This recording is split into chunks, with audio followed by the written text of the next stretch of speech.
banger.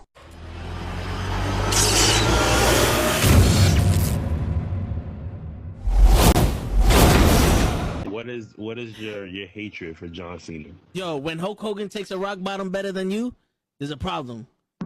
There's a problem. My man. All right, so give me the camera. One rock bottom. Yo, no, it's more than that. Show, give me the camera. I got the fucking camera. Kenny, I'm gonna have to do it for you. I'm gonna give you the whole spiel. He came out as a prototype. Whatever. You know, he slaps Kurt Angle. Ruthless aggression. I'm not into that. Whatever. He comes out as a rapper. I'm like, okay, all right, I could dig it. You know, he's from Boston, so that's a strike. You know, us New Yorkers, we don't fuck with Boston too much, but you know what? I'll look over that. He's doing his thing. Something original. Some I could, you know, there's something different. It's entertaining. Comes around, and my man has a choice between The Big Show, Kane, or Shawn Michaels. And he gives the most pussiest promo I've ever heard in my life. I will never forgive this. And he's on some, well, you know, I don't want to fight The Big Show because, you know, he's a huge guy, and, you know, you got the big red machine. Who wants to fight him? And Shawn Michaels is a legend. Fuck that, bro. You already beat all these motherfuckers already. Her return on SmackDown. Okay. So I definitely read some rumors about that. Because for whatever reason, and I don't know Cody's reason, you turn around and go back, and people are gonna be, you destroyed thrones, and you go back? We have been doing this shit for ages, and he still doesn't know how to take it right. Trust me. That's it. I got you. My man, he collapsed with the kick. That's what I was doing. That's the way he didn't collapse during the sun. It was the kick. He's not even in his fucking chair when he gets in this fucking thing. He's not even in his fucking chair. Yeah, but he thinks, oh! There he goes. Both matches without the wrestlers were in the table. And on that note, everyone, it's your friendly neighborhood. I stay loose, I stay hype. I stay loose, I stay hype. I stay loose, I stay hype. I could do this all night, cause I do what I like. Yeah, I do what I like. Yeah, I do what I like. Sipping goose, sip is right. And I go with the flow. Yeah, I go with the flow. Yeah, I go with the flow. Cause I know I'm the show. In the zone, here I go. In the zone, here I go. In the zone, here I go. Yeah, they know I'm a pro.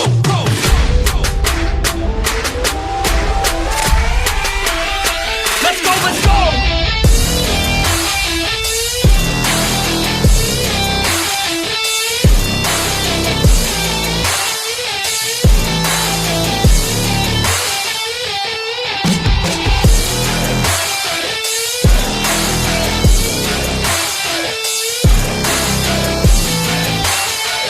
Yeah!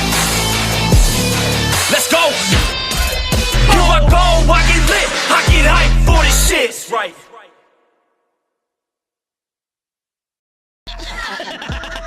Word. He be like, I got a left elbow and a right elbow. I can break your face with an any elbow. Make sure that you get elbowed in your elbow with an elbow. Got the arm bar, get the farm bar, get around with the bomb bar.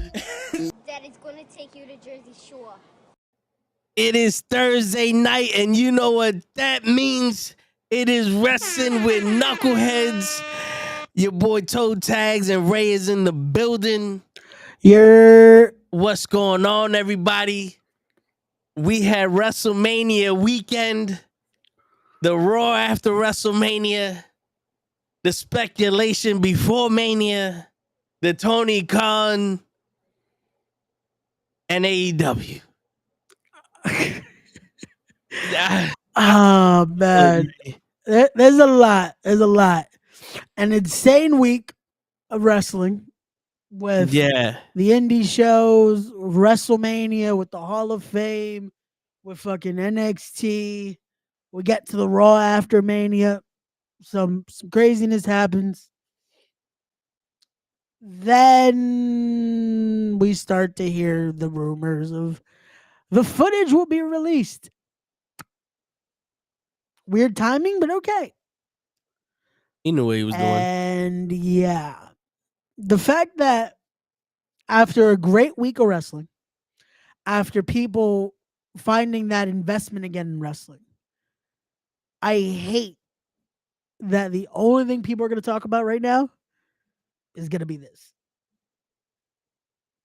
Because that's it. we're done with WrestleMania weekend. After the insanity that was, the story has been finished, or that chapter of the story is finished. And now, fuck it. We're going to see footage that, again, doesn't show anything we didn't already know in a sense. Yeah. And, and I'm just going to say this shit right here and now. Fuck it. Tony Khan, you need to grow the fuck up. You need to become a fucking man in every aspect of the fucking word. Stop being a fucking child. Stop being a little pussy. You're ruining wrestling. You're ruining fucking wrestling. I don't give a shit what anybody says about you. You could be a nice man, but you're not a fucking wrestling fan. And I can say that to your fucking face if you want me to. You're not a fucking wrestling fan. It's not because you released a tape and all. It's because your bitch ass thinks that's more important than actual fucking wrestling. What, you tough because you released a fucking tape? Listen, motherfucker, when they had the problem, when the fucking press conference happened, you should have capitalized on that shit. I've been saying this shit since day one. Mr. Tough Guy, if CM Punk had problems with these people, you should have been the man and said, yo, we're going to squash this shit and we're going to make money off of it. No, what'd you do? You suspended everybody.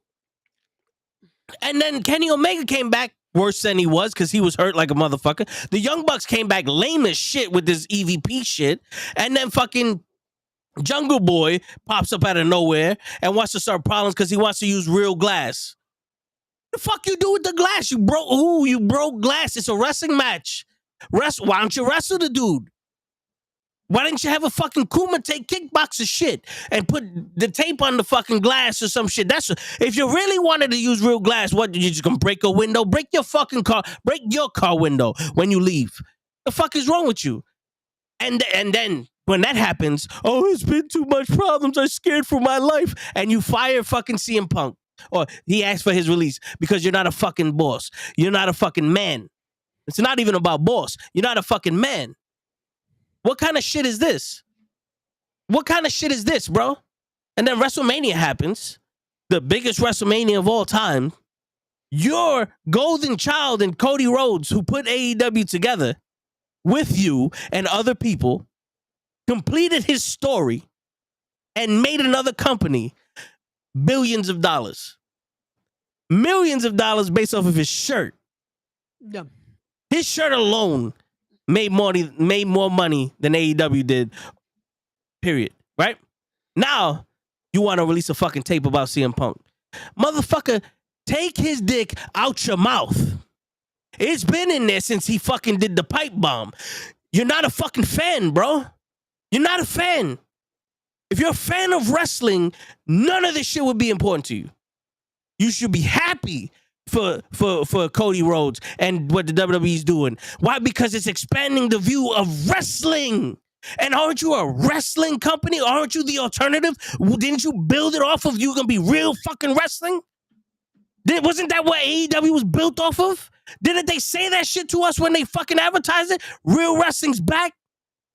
You want a forbidden door with fucking New Japan and Mexico, and the minute the shit gets a little fucking tough, all of a fucking sudden, you fuck up your relationship with Mexico, all your fucking Mexican stars are nowhere to be fucking seen.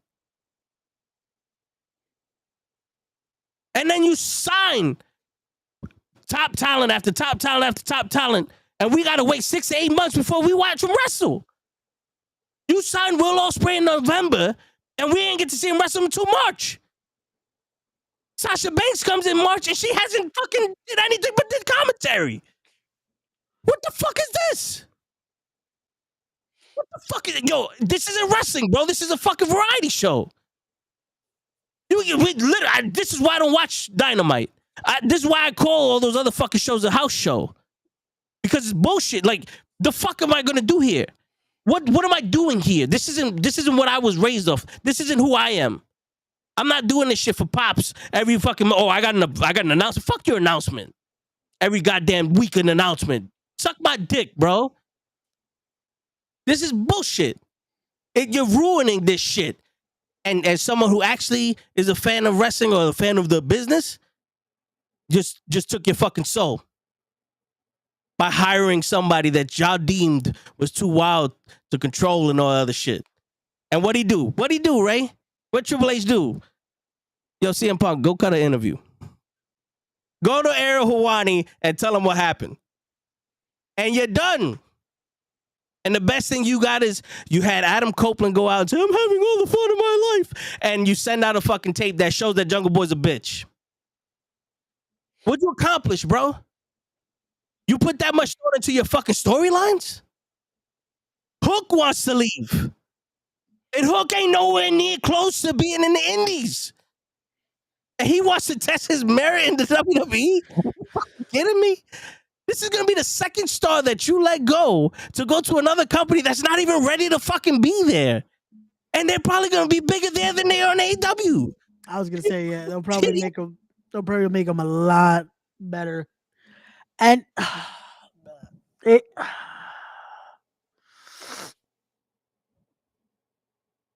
this situation, again, it sucks in all parties. All fucking parties, because it's a situation of, again, everyone's enjoying wrestling right now. Everyone was having a good time. Fucking wrestling was thriving.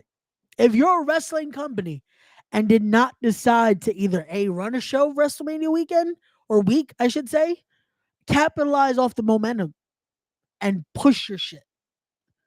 They have a pay-per-view in less than 3 weeks. Yeah, I didn't even know about it. And it's like, fuck it. Use WrestleMania week and push your shit. That's all you had to do. They had Super Card of Honor last Friday. I said this to someone. I can't remember who I said it to, but fuck it. I doubt people knew Super Card of Honor was a thing on Friday. That congratulations to fucking Mark Briscoe finally became ROH World Champion.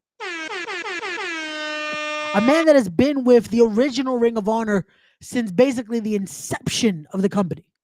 Yeah. And this man can't get his flowers because fuck it. We got to show the tape. And then it's like, that proved that he was wrong. It's like, okay, show the tape. Then you decide, fucking, now we're going to make it a segment. And it's like, oh, well, we're going to fucking bait and switch you and make you wait. And it's like, okay, when are you going to show us? Cool, now we see the video. Wait. So he was right. If I were, my thing is this. If you're going to do this, make sure that the video you are showing is actually going to make us be like, oh, damn, we don't like that guy anymore. Yeah. When I saw the video last night, all I could think was Punk never lied. The only thing, and we said it off air, the only thing Punk lied about, he didn't fucking say that he threw a last punch. And it was barely a punch. It was a stiff arm. Like, it's like, and again, it's a situation of, fuck it. Who gives a fuck at this point? Punk is doing great in WWE. Fucking the Drew McIntyre segment worked. They're about to have a nice fucking angle. And AEW should be worried about fucking Dynasty on the 21st. They just released their pay-per-view schedule. Worry about fucking your shows. Worry about your product. You have a company that is now having some of the best fucking wrestlers in the world. Will Ospreay, Claudio Castagnoli, Bryan Danielson. Oh, fucking Kata. And you're worried about stupid petty shit. And yo, bro, and I'm going to be complete, and I'm a fan. Everyone know I don't work in the business. I'm not backstage. I don't do this shit. I don't know the hidden features and none of that shit. The way he's running his company, I could give a fuck. I can care less. He has all those people in his company. I don't watch it. As a fan, I should be thrilled because all those people are there. Dream match galore. I could give a fuck because of the way he runs his company. And that's the issue.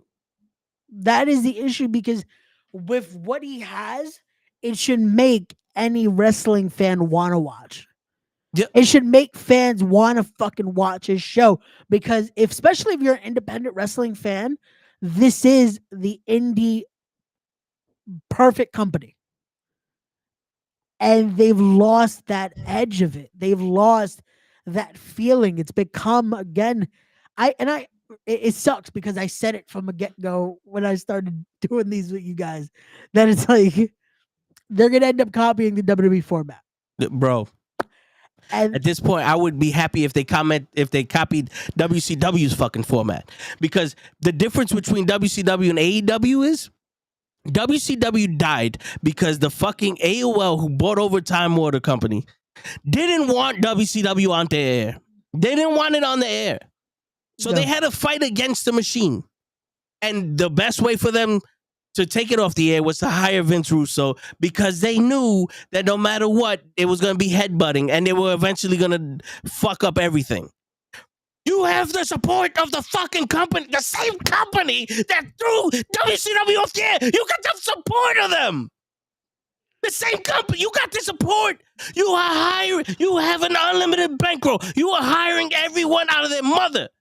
Like right now, I swear to God, they will give Ray millions of dollars to be a commentator on his fucking show, and he'll never show up because it takes 20 fucking months for him to show up on TV. But he'll be paid millions of dollars, and no one will give a shit that he did it in that company, and you're fucking it up. Does that make sense? It doesn't. Well, the part of it is that, because I saw the comparison last night like crazy to WCW. And again, I want AEW to succeed. I want the company to thrive. I want the company to be a thing, because alternatives are great. Competition is great. When you have that, it makes everyone fucking get hungrier. Now it isn't just New York. You know what I'm saying? Because that's the thing. What people forget is because this is, I'll get to this part, because this is why I say I don't want to defend, but it's a little bit I have to. Because the issue with all this is because last night we talked about the video right now. We said what it showed, and we now know, everyone knows what the video showed. It still showed us how fans are very fucking cliquey. That again, we're talking about issues because we want to see the company succeed. We want to see the company actually become something, because we want to see the alternative. We want to see another wrestling company. We don't want to see another sports entertainment or sports entertainment centric company. Yeah, WWE Light. We don't want to see that, because the funny thing is WWE is now moving away from that. WWE is fucking trying to bring wrestling back. Yeah. And it's a thing of, when you are the company that said was going to do this, don't fucking forget that part. Because now you're doing that, and now it's like, okay, we're going to see this. Okay, cool. Have some entertainment value. Again, it makes sense that it draws people in. But don't forget your core values. Don't forget the craft. Don't forget all that. Because then this is why we have fucking people that have fucking amazing talent there, and they're never fucking used. And it's like, you have technically 3 ways to show them. Show them on Dynamite, show them on fucking ROH, show them on Rampage or Collision. And it's like, if we can't do that, then what the fuck is the point? And it's a thing of last night showing that video and seeing people still try to talk shit about AEW or talk shit about fucking WWE, to a point that it's like, no matter what, they're not even saying shit that is relevant to the fucking video. Like, you got that. This is the issue. This has become a WWE versus AEW thing. It shouldn't be. If you are a fan of wrestling, you should want both companies to thrive. And not for nothing, it can't be AEW versus WWE anymore, because WWE is fixing the problems that WWE had. This era of WWE is versus the old WWE. Yeah, no, Triple H said it. Triple H legit said they're now competing against themselves, because they're now trying to make this into, again, that wrestling company. They're trying to be a company where, again, now you want to fucking watch. It should become something like that, because there was a time that it's like, fuck, I can't wait to watch Raw, or there was a time I can't wait to fucking watch SmackDown. Oh shit, the pay-per-view's coming. We're ready. That should be the feeling again. Instead of, well, here comes Raw. Yeah. Like, it shouldn't feel like a chore to watch wrestling. When it becomes a chore, that's an issue. And the fucked up thing is this. The biggest comment that CM Punk made in that interview with Eric Hawani that they should have took offense to was when he said that you're more interested in putting on 5-star matches than selling pay-per-views and tickets and all that other shit. Yeah. That should have been an insult. Because when you listen, fuck Dave Meltzer. I don't give a shit. But when you're in there in the ring trying to put on the best match that you fucking can, when anybody insults that's a fucking insult.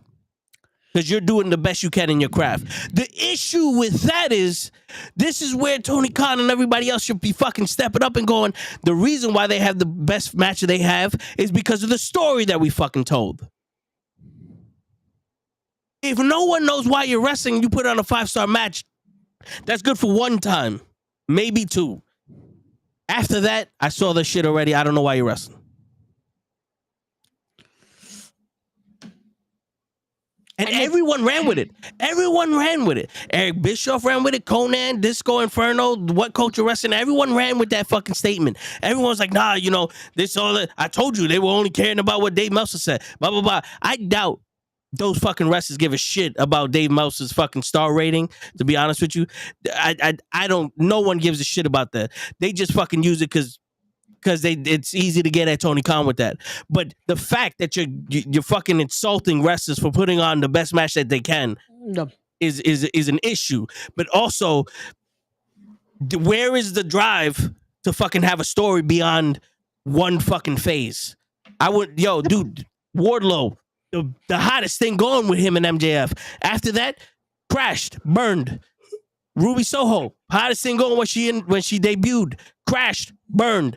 Fucking Rosa, Thunder Rosa, hottest thing with her and Britt Baker. She won the title, crashed and burned. Right now, Toni Storm, when she lose the title, crash and burn. As much as people want to say these people should be protected and all other shit, they're not. It's flavor of the month. You got to get over. You got to do this, and there's no foresight for the future. And that's a huge issue because it's like, it's one thing. Okay, cool. Have the momentum, build them up. Even in a loss, you should be able to keep them in play. We shouldn't just be like, what the fuck happened to this guy? Yeah. And then you have stars, and you still don't do fucking shit with them. And the thing is, okay, the Meltzer comment. And this is where people might hate me for saying a statement like this, but know who cares about the Dave Meltzer stars? Dave Meltzer stars? The stars, all that shit. The 5-star shit. Yeah. You know who cares about that shit? Who? Marks. Yeah. Because the minute Dave Meltzer says, oh, this match is only 4 stars, they go crazy. Or, oh, fuck, this match is a 5-star match? Cool. Fucking, oh, it's the 6-star match? Holy shit. But who's saying this? You know when you should care about someone saying how good a fucking match was? When an actual person that's been in the ring says it. When someone that's actually tenured in this business says how good a match was. When someone who's actually respected and not made a fool of in this fucking business, because they've said it, every single person that actually has done something in this business has said how much they've made fun of Meltzer, how much the people in the back make fun of Meltzer, how much they've fucking just, they've legit to a degree of saying they would give him fake fucking news to see him post it. And you see it now because there's a bunch of new Meltzers. I'm not going to say their names, but there's a bunch of new Meltzers who post fake fucking shit. And then when it doesn't happen, oh, the plans were changed. No. The plans never changed. You just didn't know what the fuck was actually going on. Bitch. Like, that's the thing. Yeah. And the reason I say this is because I laugh at a lot of this, because sometimes when I hear this and I'm like, that doesn't sound like something that would happen. Hold on. Hit up someone that actually knows. Hey, is this what's going on? Nope. Cool. But I'm not going to say shit. Because why the fuck? Why ruin this shit? Like, come on, man. Like, come on. Like, it's so... It's so idiotic to see this shit. You know when someone should care? Like I said, when people that have actually done some shit in this business, that actually have had that fucking glory to be in that ring, that has been respected by their peers. When someone like, just to name a few, when a fucking Homicide says something about your match, that's when you should fucking care. When again, the guy that just won the Ring of Honor World title, Mark Briscoe, says something about your match, that's when you should fucking care. When a low key, a fucking amazing Red, guys like that, fucking, let's go to the E standard, a Steve Corino, a fucking Shelton Benjamin, guys that again have done shit in this squared circle, fucking Rey Mysterio, him getting to now work with a lot of the younger guys in the E. That tells you something. Yo, you better make a segment out of that shit, Matt. Yo, Matt, I'm gonna need you to cut me a promo and build it up. Because all I did was choke somebody out, Matt. I didn't fucking threaten nobody's life. Yo, I'm gonna need you to bait and switch me, my dude. I'm gonna need you to be like, yeah. Before we show it though, this is all because of Fulano's fault. Word. Wait, can we say that? No, we can't say that. But you get what I'm saying. You get what I'm saying. Well, that's who we should care about, not fucking who says this is 5 stars, who says this is, who the fuck cares? Bro, and if you're watching the match, you judge it, right? Like, there's plenty of people that watch movies and they go, it's not for me. Match is not for you. If you're waiting for someone else to fucking tell you it's a 5-star match and you're not a fucking fan of wrestling, you're just a fucking fan of this fucking guy, stay over there. Like, Siskel and Ebert gives it 2 thumbs up, and I always say, who the fuck are these guys? I don't listen to fucking critics or nothing. The only time you look at the reviews of shit that you buy and people put up pictures and proof, oh, this shit broke after 3 uses, maybe I might not buy that. You know what I'm saying? But other than that, you're not going to know until you experience it. And why is this fucking guy so goddamn important? I'm tired of hearing this fucking guy's name. I am tired of hearing this fucking guy's name. Like, in all honesty, WrestleMania fucking weekend happened. AEW has some of the greatest international stars on their roster. And we're hearing about a fucking guy that a fan, oh no, I'm sorry, he's no longer a fucking fan, that a fucking money mark likes for some fucking reason. And this got in the way of one company actually having success and another company's biggest fucking weekend. And I say this because the hardcore fan isn't gonna be there when Eddie Kingston leaves, when Will Ospreay leaves, when Okada leaves, when Mercedes leaves, when Hook leaves, when Swerve Strickland leaves, when Moxley leaves, when all these people leave one by one because some bullshit's gonna happen again. And they get a better opportunity at a brand new fucking Yankees. Where are these hardcore fans gonna be at now? Where they gonna be at now? The reason why people don't ever leave the fandom of Ring of Honor, because Ring of Honor stood for something, and it just so happened to not be able to continue running for whatever it may be. Not because someone fucked up running it. ECW has lifelong fans because they just weren't able to sustain the business side of it. Yep. Not because Paul Heyman fucked up running it. You fuck up running AEW, those hardcore fans are gone. Yep. No matter what you think, they're gone. And the worst part is that I feel like little by little they're losing that because, again, you're doing things. Next week, they announced, and Joseph said it earlier, which I'm glad that is a dream match of his. They're doing Claudio Castagnoli versus Will Ospreay next week.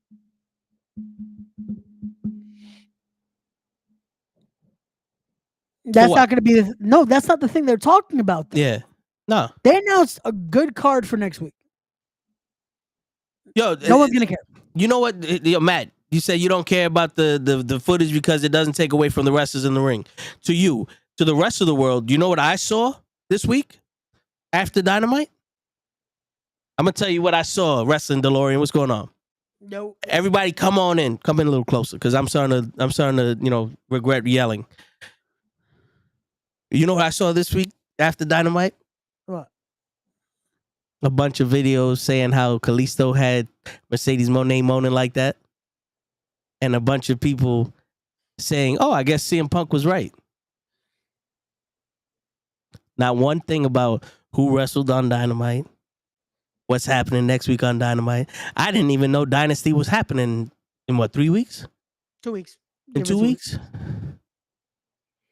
But after I hear Mercedes Moné moaning for 5 seconds on the floor, they say she's gonna make her debut match May, 24th, 25th, against the winner of the TBS Championship. Give or take around there. Yeah. So you're telling me that Shorty debuted in March, and she ain't gonna wrestle until May?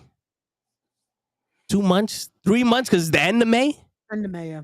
Because whenever, hold on, May 26th. May 26th, that end of May. Double or nothing. It might as well have been June. Basically. But we gotta wait 3 months for Shorty to fucking actually wrestle? And then this video comes out. So now, the video took more precedence than your wrestlers. Mercedes Moné moaning took more precedence than your wrestlers. The owner of the company took more precedence than your wrestlers. I can give a fuck about your wrestlers, because you don't give a shit about your wrestlers. Who's the TBS champion? I don't know. Who's the women's champion? I don't know. But we know that for sure the Jungle Boy got choked out, and that CM Punk was right. Thanks. But then you look at the other page. You know what didn't overshadow?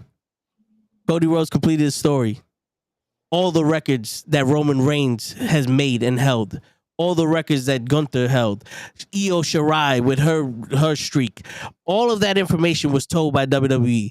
Every single wrestler in the WWE is emphasizing their wrestlers. Even Triple H is mentioning they are wrestlers now. They're not sports entertainers. They're wrestlers. They're back to being wrestlers. But did you notice? You notice on a card like that, where again, everyone knew the main story we're telling is the Cody finally winning the championship. Cody won, but you were still on the same echelon, able to fucking showcase Damian Priest winning the World Heavyweight title. Rhea Ripley retaining her women's championship. Bayley winning her women's championship. New tag team championships. For both shows. Sami Zayn winning the Intercontinental title, but still showcasing how great of a run Gunther had with the Intercontinental Championship. And it's a way that it shows that you can showcase multiple people on your company. And that's how wrestling should be. Yeah. You have your main story. But look at that. You were able to finish that fucking story. Yo, but here's the thing, though. It's stuff like that. Yo, Matt, you can try to defend AEW all you want. AEW doesn't exist anymore. We are watching Tony Khan play with his figures. That's what we're watching.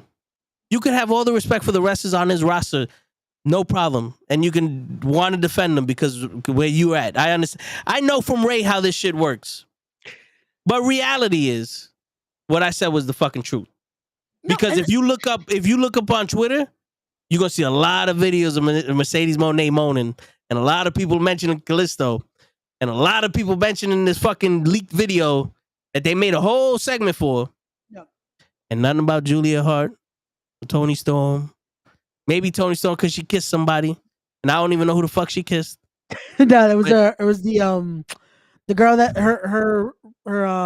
the person that's in her faction. Okay. Mariah May kissed the girl from Stardom. Okay. But and also yeah, nothing about potentially having the first African American AEW champion. Nothing about that, because the only time I hear about Swerve Strickland is when someone outside the wrestling company talks about Swerve Strickland. And when I say that, I mean someone in our group chat or Joseph saying that he wants Swerve Strickland to be champion. You know, and I don't hear none of that in the AEW shit. But I do hear how the ratings went up when he showed the segment. And I do see a lot of tweets about, oh, this is awesome chant is deserved. But no match is mentioned. I didn't even know there was a fucking pay-per-view. And I'm not paying $50 for it. They didn't earn that right. The talent on the card, yeah, there'll be a hell of a show. No problem there, but they didn't earn that. I work hard for my money. And I'm not giving it to just anybody. This is a fan. This is someone outside the business. Not just outside. This is someone who wakes up in the morning, goes to work, comes home, and watches wrestling to get away from the bullshit that's happening in his life. And lives vicariously through the characters on TV.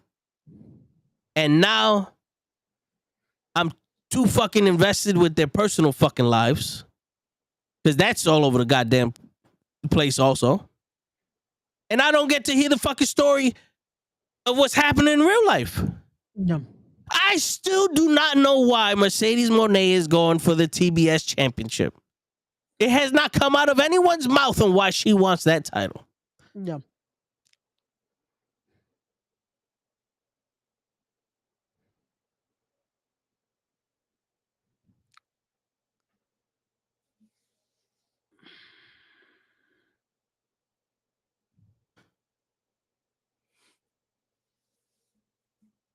Yo, bro, we don't need your voice note, bro. We see it. We see it. There's no defending this child.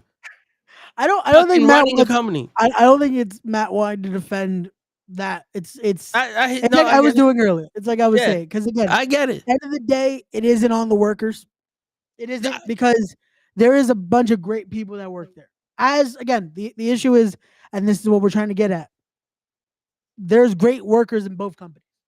Yeah. When people start talking shit about, oh, WWE sucks and AEW sucks, or this wrestling company sucks, or that wrestling company sucks, and it's like, wait, so the wrestling is bad? No. Just it's like, no. So you don't, it's not the company. Blame the person you actually want to blame. This is why we said, and I said it last week when we talked about WrestleMania, and we finally got to see it. Triple H, for the longest, was playing fix up. This WrestleMania, we finally got to see Triple H create. Yeah. And it was shown. It was finally shown. And it was finally, we got to see it in its glory. And look at that. It might have been one of the best WrestleManias we've seen in years. And I just want to say that I told y'all this shit could happen overnight. But it had to take a while. It had to take a while. For years, y'all was saying it takes it trust the process. For years, y'all been saying that. But nah, I digress. But yo, I'm not mad at any wrestler that's in AEW. I'm mad at the fact that they're not getting any attention. They're not getting any promotion from, like, they're not the focal point of the company. CM Punk has been in the WWE since Survivor Series in November. That's fucking what, 6 months? A little longer than, give or take. About 7-8 months. So let's say 6-7 months. Yeah. And you need to do it now? Like, bro, he's gone. CM Punk is getting more notoriety on your show than any other star on your show. And you think about it. So again, at six months that he's been in WWE, in a sense, he was gone from AEW longer. Because the issue happened Wimbledon. August, September, around there? Yeah. So we're going on over 9 months of this shit. August. Like, come on. Like, we did not need to go through this. It wasn't needed. You guys are doing great with your company. Don't bring this up. It wasn't needed because it looked bad. It looked bad on all the courts. But bro, if they spend half of this effort on showing the world who Okada is, he would have been a big star. Will Ospreay is already a huge star in AEW, but if they showed the world how good he was, he would be just on the same level as people in the WWE. Like, why are they not trying to extend the reach of these wrestlers? It's almost like, well, here goes Hideki Matsui from Japan. Okay, who is he? And then expecting the fans who know international baseball to fucking be good enough to know who he is. I don't know who this guy is, and I'm a New York Yankees fan my whole life. Yep. But when they turn around and said this guy hit the most home runs in the history of the Japanese league, and Ichiro already has 3,000 hits in the fucking in the fucking Japan league, and he got another 3,000 hits in the American league. You know what I'm saying? Like, they're sitting here going, these are some of the best baseball players in Japan. They broke records already that Americans made. Let's see if they can play American ball. And people go, oh, this guy's supposed to be the best. And then they show it. He's the best. Oh, there's a bigger star. Right? When you sit there and go, I got Okada. Y'all know who Okada is. We know who Okada is. Sho don't know who he is. Sho sees one Okada match that isn't his best. Who the fuck is this guy? I don't like him. No. He ain't as big as y'all motherfuckers thought he was. And that's the issue, because now it's like that is your common fan who might not unfortunately know who he is. That was the experience. There's only one person I've ever seen have no publicity, debuted and became the biggest star of the company. AJ Styles. Yeah. AJ Styles debuted at the Royal Rumble, had the biggest ovation at Royal Rumble, and became one of the biggest stars in that year without them saying anything about him being anywhere else. Well, it's also AJ Styles. That's what I'm saying. It's That's AJ what Styles. I'm saying. Like, AJ didn't need anything but they knew who they got when they got him. And you know what's the funny part? That it's like they almost set him up to failure because the theme didn't help. It's like, who? Like, remember the reaction at first is like, and then the camera angle did not help because it's like, yeah, we're looking at the fucking. Why are we looking at Roman? Who? Oh, because I remember when it happened, I was like,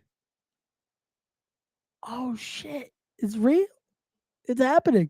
Yeah, we was looking at the fans, and then Roman looks, and we're like, who the fuck is this? Yeah. and then I was like, oh, there you go. Yeah. See, he gets my point. No, yeah. The fact of the matter is, he didn't need to do anything. Yeah, he didn't need to do anything. No. But Will Ospreay does. Okada does. A lot of people that didn't wrestle in TNA in an American company for fucking 15 years before they went to WWE need to do something. No, and that's what it is. You just nailed it right there. It's people that have not already been known by the American fan base. AJ, yes, he was big in New Japan, but AJ was also big in TNA.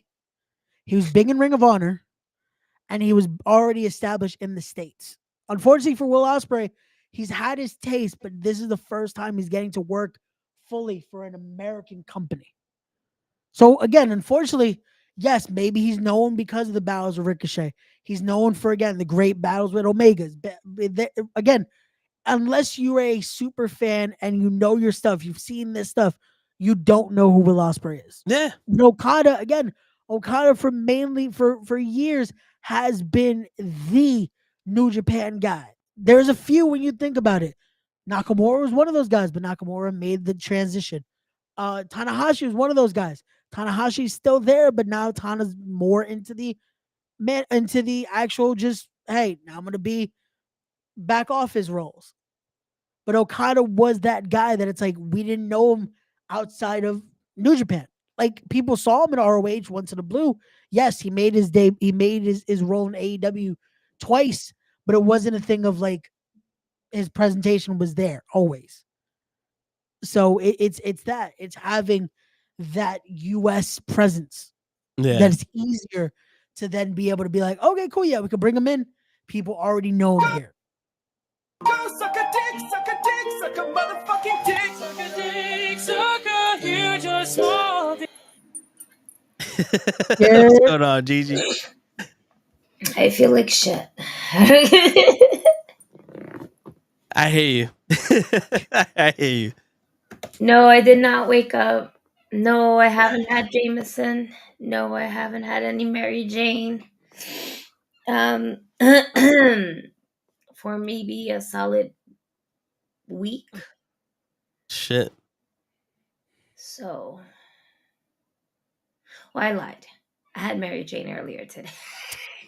Well, you know, it's But medicinal. it was the first time. It's the first time since forever.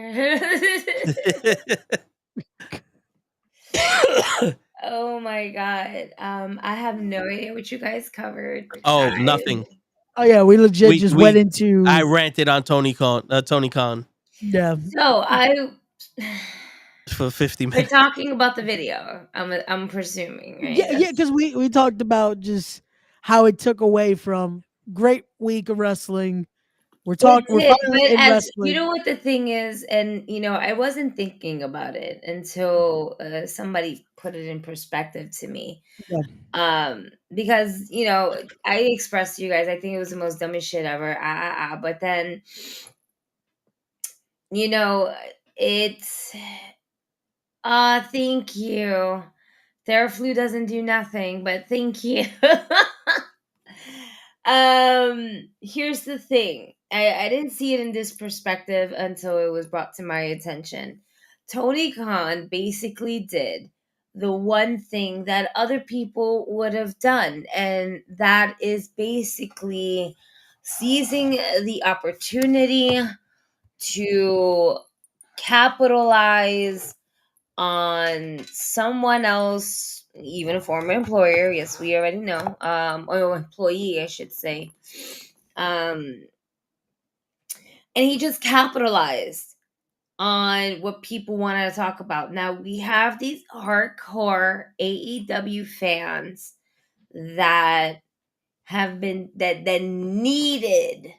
I need to see the footage. I need to see it. We need to see it all. Why? Because there are fucking marks out there in the world that can't get their nut off until they actually see what they want to see. And what Tony Khan basically did is like, you guys want to fucking see the footage? Here's the fucking footage. You want to talk about it so fucking much? Here's the fucking footage. Where Tony Khan now said that he feared for his life. I didn't see it, but then at one point, Punk basically like in after the whole altercation was done, and Joe had Jack Perry on one side and somebody was holding Punk down. You can tell Punk was going like towards the side over here, like where there's TV monitors, and he could be possibly talking to Tony Khan and possibly said something to him and everything. But all they did was confirm that everything that we've heard within different social medias, different people, and all this other stuff was everything was pretty much that was true, except what maybe some stuff was a little bit fabricated here and there, but not up to the point where it's so like, wow, he just told up a straight blatant lie. I can't believe you. There was no real to it. Punk basically said the whole video. He said it last week. He said the whole video. What we did learn is most media sources just came up with their own variation of the story and made it sound like this was the biggest fight ever. Samoa Joe fucked up Jungle Boy the more than CM Punk. They made the media, all right, and all the backstage shit that we heard made this thing so massive. But it was really like this. It's like, yo, I feel like Tone would have probably had a bigger fight over a piece of steak than what happened. Yo, but seriously, like, How was this supposed to happen? That shit. But in a way, it's like, why are we showing this footage? Why? Because Punk went on I forgot his Ariel Hawani. There you go, that guy. The MMA Hour. Yeah, sure. He went there, and it was brought up. It was mentioned. So Tony Khan was like, "Fine, fuck it. You guys want to fucking see it? You guys want to talk about it?" So what he did, he capitalized on what was said. Why? Because people just can't stop talking about it. Other people can't stop fucking talking about it. And all they want to do is talk about it. Now, did this take away from the actual wrestlers and the cards? This is my thing. It didn't do nothing. It didn't do nothing. It did nothing. It did nothing. It just went ahead and did nothing. What it did was, for a lot of people, it left a sour taste in the mouths of other, like, this is how you run your company, this is how you run shit, da da da da da. You just proven your point that you're letting others dictate your business by letting it get. Now, either he capitalized that being kind of smart, like, this, people want to see this, fine, here you go. Tony gave the people what they fucking wanted, and the people wanted, and not saying everybody wanted, because not one person can speak for the next, but there's, again, a lot of hardcore fans that wanted to see this footage. So you got to give the people what they want, right? And unfortunately, it did nothing. I wish he was this passionate about giving us what we want when we ask for storylines. That's the storyline. Yeah, for, absolutely right. The storylines are not there. That's the thing, though. But we've been talking about him not doing the right storylines, period, because there's no real storylines. My thing is, if this is the first time you're gonna decide, let's listen to the people. Don't listen to the people. Yeah, like, stop doing drugs with Diddy, and give this company to someone who fucking knows, who's mature enough, to fucking understand how adults work. Pause. Tony Khan may have that money, but he don't have that same swag, so that's why he was never invited to Diddy's party. Don't do that.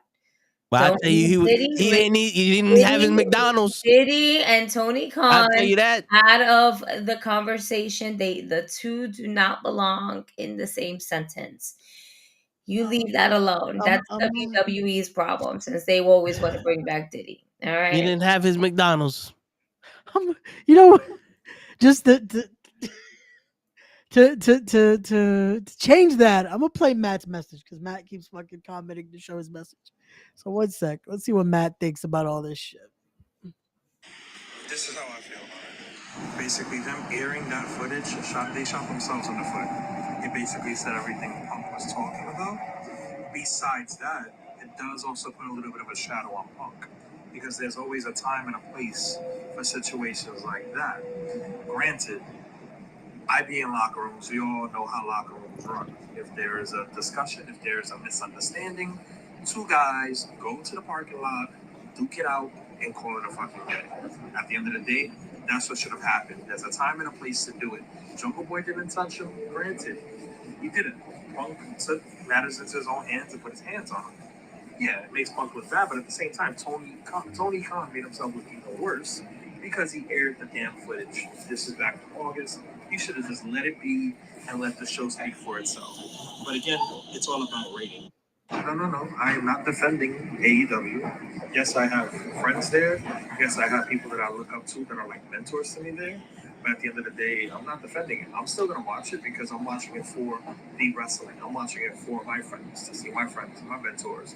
kill it, watch Ring of Honor for my friends and my mentors to keep killing it.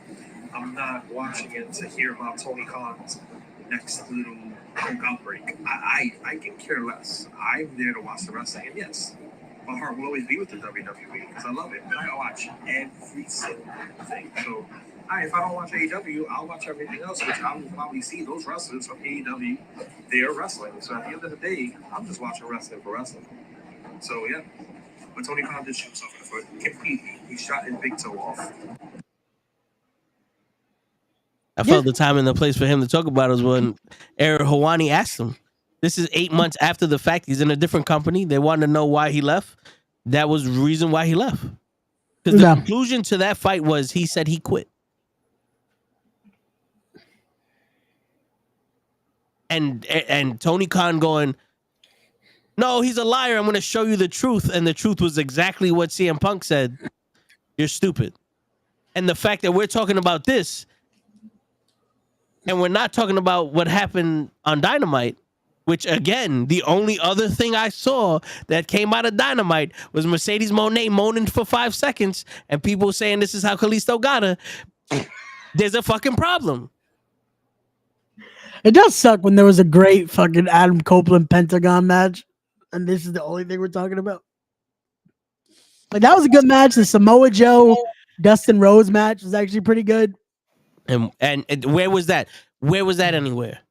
Because instead of airing the tape, air that shit. Go be on some, y'all people are back to watching wrestling because of The Rock? Well, here goes another alternative of wrestling that's better than the WWE. They were more focused on that video than the actual card of the show. Because honestly, oh shit, that hurt. Why didn't we even have a match between Dustin and Samoa Joe? Why? Because Dustin needed to complete the story. Well, yeah, that was another thing of like, we're gonna work off that momentum, which is smart. If they our Rhodes versus our Samoan, do that. That actually makes sense. Have Dustin have his moment in the sun. Cool, that works. That is, we know what you're doing, haha. But it works because also Dustin Rhodes is a great fucking performer. Yeah, that works. The natural. It's like cool. We get to see Dustin face Samoa Joe. It's a nice little thing because it worked into the Swerve segment. You see Swerve get the respect of Dustin Rhodes at the end. That was cool. That was good. That could have been all you had to do last night instead of the fucking footage. Because again, that doesn't help them. That doesn't sell that tag match. To me, it's like it didn't sell that tag match at all. It's like the fucking FTR wasn't even there. Briscoe won the ROH championship, and they're worried about a fucking tape that happened 8 months ago. Yep. Again, I don't think I would have aired that. I'd have been like, yo, during the Dynamite show, we're going to show you the match. We're going to air the match of Jay Briscoe winning the ROH championship finally. I just want to know that if the person that attacked Mercedes Moné, if we have to wait 8 months for that footage as well. Well, at least this time they did it in the dark. So now there is no footage. Yeah. So now we know nothing can be shown. I'll tell you one thing though. Once they find out I'm gonna be real with you. I'm gonna speculate. I'm gonna pivot because I'm so tired of this video. I'd rather talk about wrestling. Well, we was waiting for you to come on to talk about it, so that we way talk about Mania and all that. Yeah. Oh man, yeah. I was dying on Mania. I had to kind of rewatch some stuff in order for like night one. I'm gonna be real with you. I watched with one eye open and one eye closed. Listen, we heard you, so we understand why you didn't get the best experience of night one. Yeah, it's all good. No, not at all. Not at all. I did though. So for those who don't know, WrestleMania night one, I was actually celebrating my daughter's birthday with family. And just like any other time, if there's a wrestling event that is going on and the card is stacked, and I mean it's WrestleMania, right? I will be bringing a tablet with me to make sure that we are streaming it. And sure enough, with a table of 11 people, we were able to put the tablet all the way up on the wall on a ledge that stood there and we were able to catch the first hour, and me and my family were watching WrestleMania with a whole bunch of Cuban music playing in the background in a restaurant that felt like 1,000 degrees. It felt like we were in Saudi. And then we went back outside to the New York winter. And it didn't really feel like winter. It was very like cold spring, but the way I was feeling, I felt like I was in the Antarctica. And then I died. Eventually I died Sunday night. Like I was watching, but it was really watching me. But night 2 was cool. Damian Priest won. I'm okay with that. Yep. But yeah, I definitely had the tablet up. Watching mommy and the man go at it, and we're all kind of like, well, the wrestling heads were all talking about it, and the non-wrestling heads are like, I love the fact that you guys are still very much into wrestling. Riley, are you into it too? She's like, yeah, I think mommy's winning. And they're just like, which one is mommy? The mommy's the one in the black with the black hair. I was like, yeah, the other one's Becky Lynch. She's the man. And they just looked at me like, okay. So is she like a man? No. She's just the man. Like, yeah. Metaphorically speaking. I had to Yeah. I had to clarify some things for some non-wrestling people, and they're just, and then they're looking at, there's just a lot that was going on. They were like, okay, she's a woman, but she's called the man. I said, yes. And they look at my cousin's shirt, and my cousin wears an AEW shirt for a WrestleMania. Oh man. So they start looking at his shirt, and it's a shirt that I bought him, which was Tony Storm's shirt that says "Chin up, tits out, and watch out for the shoe." So I have another cousin's like, what does your shirt say? He says, chin up, tits out, and watch out for the shoe. And she's like, what shoe? And I just looked at her. I was like, if we had a chancleta, we would throw it at your head so you can duck. That's the shoe you would want to watch out for. And they died laughing. And we're just like, but this is real to us, damn it. This is wrestling. That's what wrestling is. And we're cracking up because we're kind of like educating some of our cousins who are not into it, and they're just like, this is funny. And so we're the whole time we're just like, as we're going along, and we're like, don't forget to keep your chin up and your tits out, okay? During WrestleMania, absolutely. It's not the right promotion, but it's the right words anyway. But it was pretty cool watching night 1 the way we did, until night 1 started watching me. Night 2 was fun to watch Damian Priest win. Like, I was fucking dying. Like, I had the flu. I had a bad case of the flu, and Sunday and Monday were like pretty much like my worst fucking days. Saturday night going into the whole day of Sunday and Monday, and as dead and as death was taking over my body, he stopped for a moment as Damian Priest's music played. Right when dry ass Drew McIntyre, as Kenny would like to say, basically, he almost lost that briefcase throwing it at him. He almost lost that shit in the crowd, which that would have really fucking sucked. But he did it. There was so much momentum of just. There's just so much. We're in the era where we're throwing things now. We're throwing the briefcase. We're throwing chairs. We're throwing ladders. We're throwing hands. We're throwing everything, y'all. There was just a lot, but I popped so hard where Damian Priest almost took me out because I was screaming. I was like, yeah, yeah, yeah, yeah.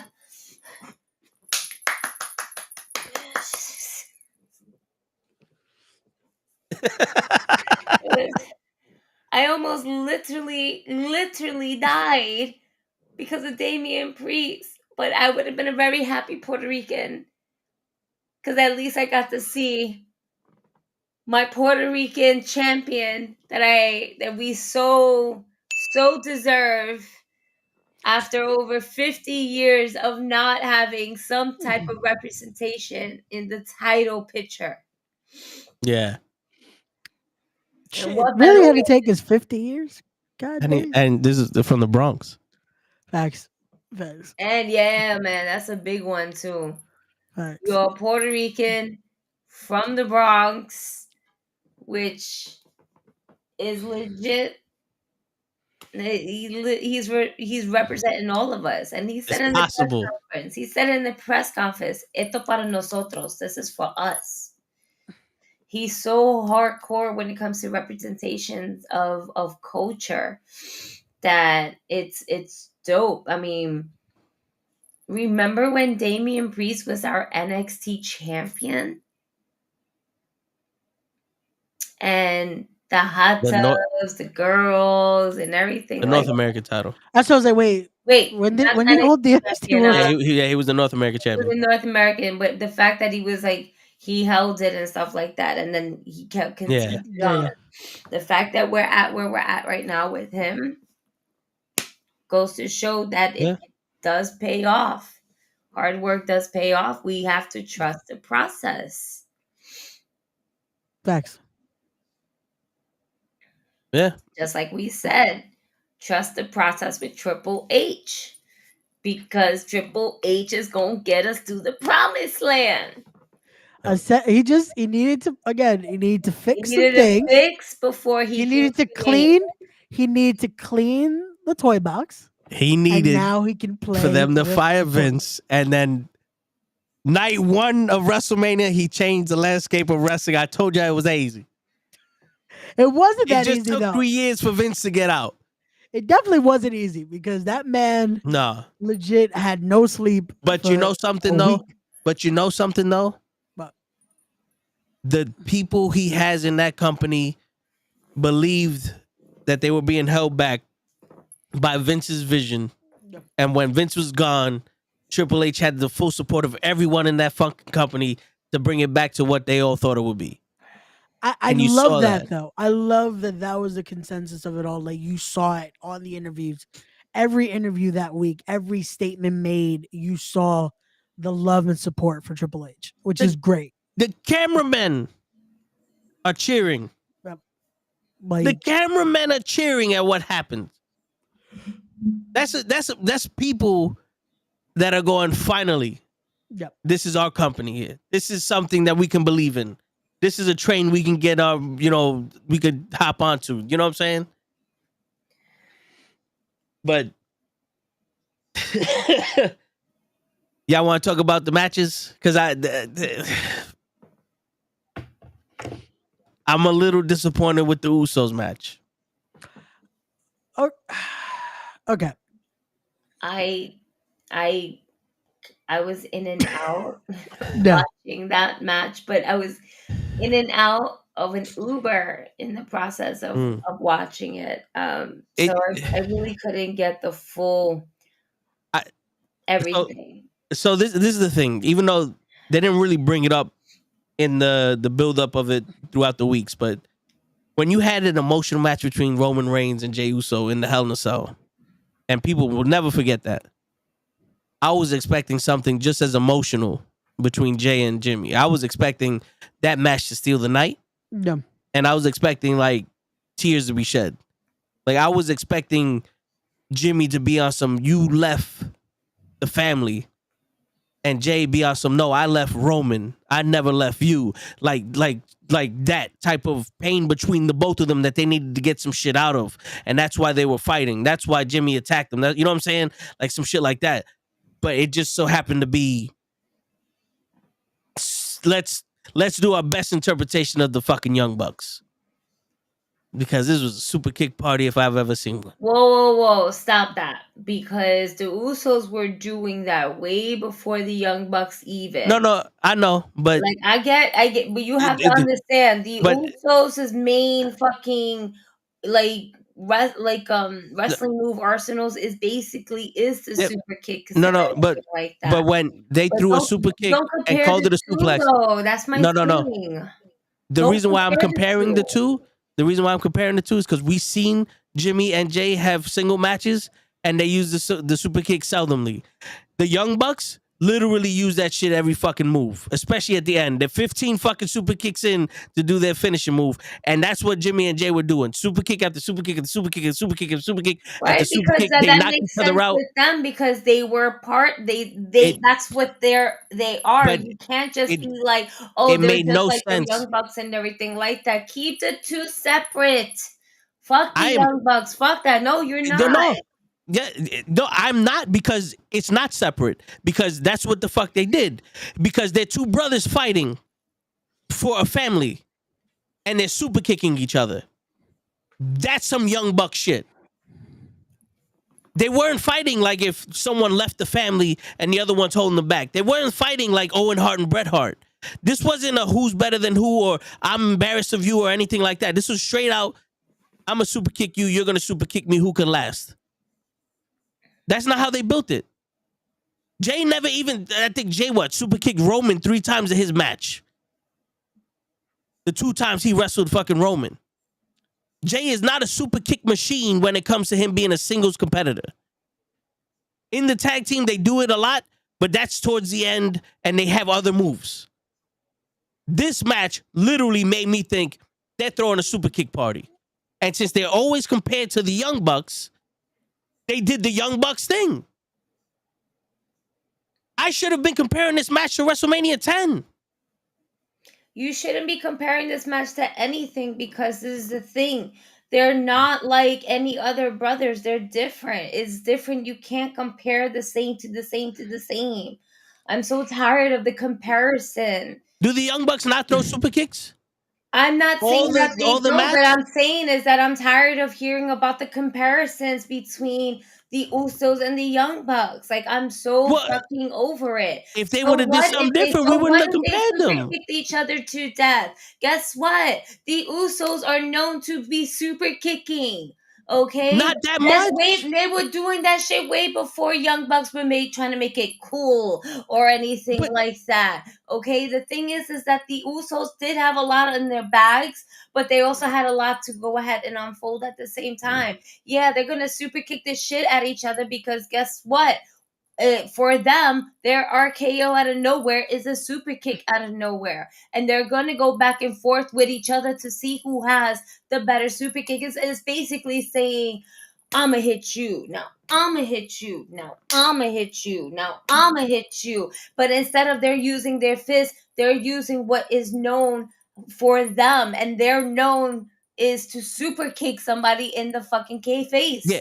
And what you explained, thrust kick. It's a thrust kick. No, it's not though. No, it's not a thrust kick. It's not a thrust kick. A thrust kick happened with the Rockers. Ever since Shawn Michaels made it the super kick, everyone calls it a super kick. No, it's not though, because the thrust kick is usually the one that you hit to the fucking.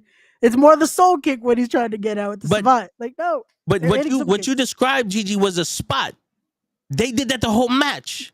There wasn't a spot where they had a moment in a match. No, bro. They didn't do it throughout if you count, there's probably about 50, 60 super kicks in that match. So fucking what? Accept it and enjoy it. This is what the Samoans do. This is what. But here's the thing, though.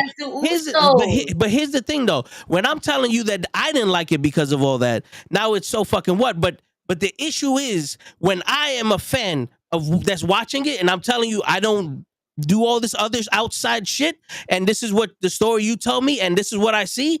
When someone like Show or people that just watch WWE and know about this, like, oh, they just did what the Young Bucks did. There's no originality there. This is their dream to wrestle each other at WrestleMania. And the best you got is 50 fucking super kicks. And if that's what they want to do, then that's on them. That's on them. But when, as a spectator, this is what I'm telling you. The same way where people go, oh, Fast and the Furious is just a bunch of fucking impossible shit. Now they're in space. No one goes, well, if that's what they wanted to do, you know what I'm saying? No, yeah. It's like, I understand you want to defend the Usos. We all love the Usos. This is not a bash on their character or anything like that. It's just the match that they produced in front of me should have been way more than just a super kick because it wasn't built on super kicks. The worst part is we saw what the match could have been at the Rumble. Those 5 minutes when they started the Rumble, they didn't throw one super kick. And we saw an actual give or take match in there, which is, I think, why it's like we know what it could have been, and then we got what we got at Mania. And again, there's a lot of factors to it. Unfortunately, it could have been just that moment. Like we said, they've sold this as this was a dream match for them. They sold the story. They sold how important this was. And the fact that now it's like, we're here, it's like, shit. All this is riding on it. And again, it's not a bad match. I'll give them, I hate that that's something I saw, though. Everyone was saying this is possibly the worst match on the card this weekend. I'm like, no, it's not a bad match. Yes, did it undersell what we were expecting? Unfortunately, yes. Because we know what both of these guys can do. We've seen it. We saw it on Monday. Jay had an awesome fucking 4-way. And we've seen what Jimmy can do. But unfortunately, it wasn't, the chemistry wasn't there that night. And listen, and the reason why I'm talking about this match and not the duplicate match that happened night 2 between Seth Rollins and fucking lame ass Drew, where they just did each other's finishing move 50 fucking times, is because I don't give a fuck about that match. I cared about this one. I wanted to be taken on a ride here. Because at the end of the day, this is supposed to be where you hook us. You know what I'm saying? Like, it's a magic trick. You got to bring us in so when the payoff happens, we all pop. You know what I'm saying? Because that should have been. It should have been a reaction of like, oh shit, Jay got the win. It made more. So that it was just like, oh, Jay won. Because when I'm talking about WrestleMania 10, Bret Hart and Owen Hart, that match seemed like they go, yo, we're the best 2 wrestlers in here. Let's put on the best match we can. And we see that match happening. And we appreciate that. It was like, yo, that's technical wrestling at its best. Jimmy and Jay, we want to wrestle each other for this. Let's put on the best match we can. It's like, that moment with the super kick going back and forth would have meant more if they would have did something, if it was personal. Because like you said, that is their move. But you throw that instead of punches, it's like, yo, dude, you could save it. Like, whoever produced this match missed the mark on that. And that's the thing. It would have made more if there's more pacing to it at that point of like, they just worked a fucking great ass match. And now we're at that point of like, what else can I fucking do? Well, time for a fucking super kick. Yeah. Oh, wait, no, I also do a super kick. And that would have made more instead of that was the focal point. If that would have been a point of like, fuck, I don't want, I'm trying not to explain it in a way that it's like I want to break it down without breaking it down a way like I would in the back. Because Cody Rhodes did 9 fucking crossroads to Roman, but every time he went to that 3rd crossroads, someone interfered. Yeah, and then it finally happened. In that, it's like there was that emotional toll of like you saw it when Cody knew this is the one. Yeah. Like you saw the shake. Even that, there's little things like Matt said it there, the fucking emotional part to it. There was nothing there. Like when fucking Jimmy hit that, when Jay hit it on Jimmy in the corner, then it's like, fuck it, I gotta fucking knock you out now. Boom. And then that, they almost had something where he's like, he's holding back. Do I finish my brother? Do I not? And then they fucking dropped the ball. Yeah. And we dropped the ball because then it's like, oh, fucking cheat. let me hit you with the splash. 1, 2, powder. It's like, Cause not for nothing, they could have did that shit with both of them. Yeah. Cause Jay could have did that on some, I'm gonna get the upper hand on him, and then Jay's beating up Jimmy.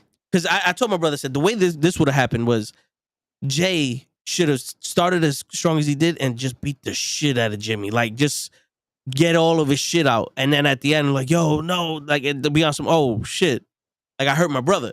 Yeah. You know what I'm saying? And then Jimmy gets on him, and then he's like, did I really hurt my brother? You know what I'm saying? Give us that emotional toll. Like, don't make it where it's like, yeah, and then both of them are going, nah, fuck this. It's WrestleMania. Like, now they got their emotional shit out the way, and now let's fucking compete. And they push each other apart and like, yo, fuck it. Boom, super kick. Boom, super kick. Because now it's, you know something?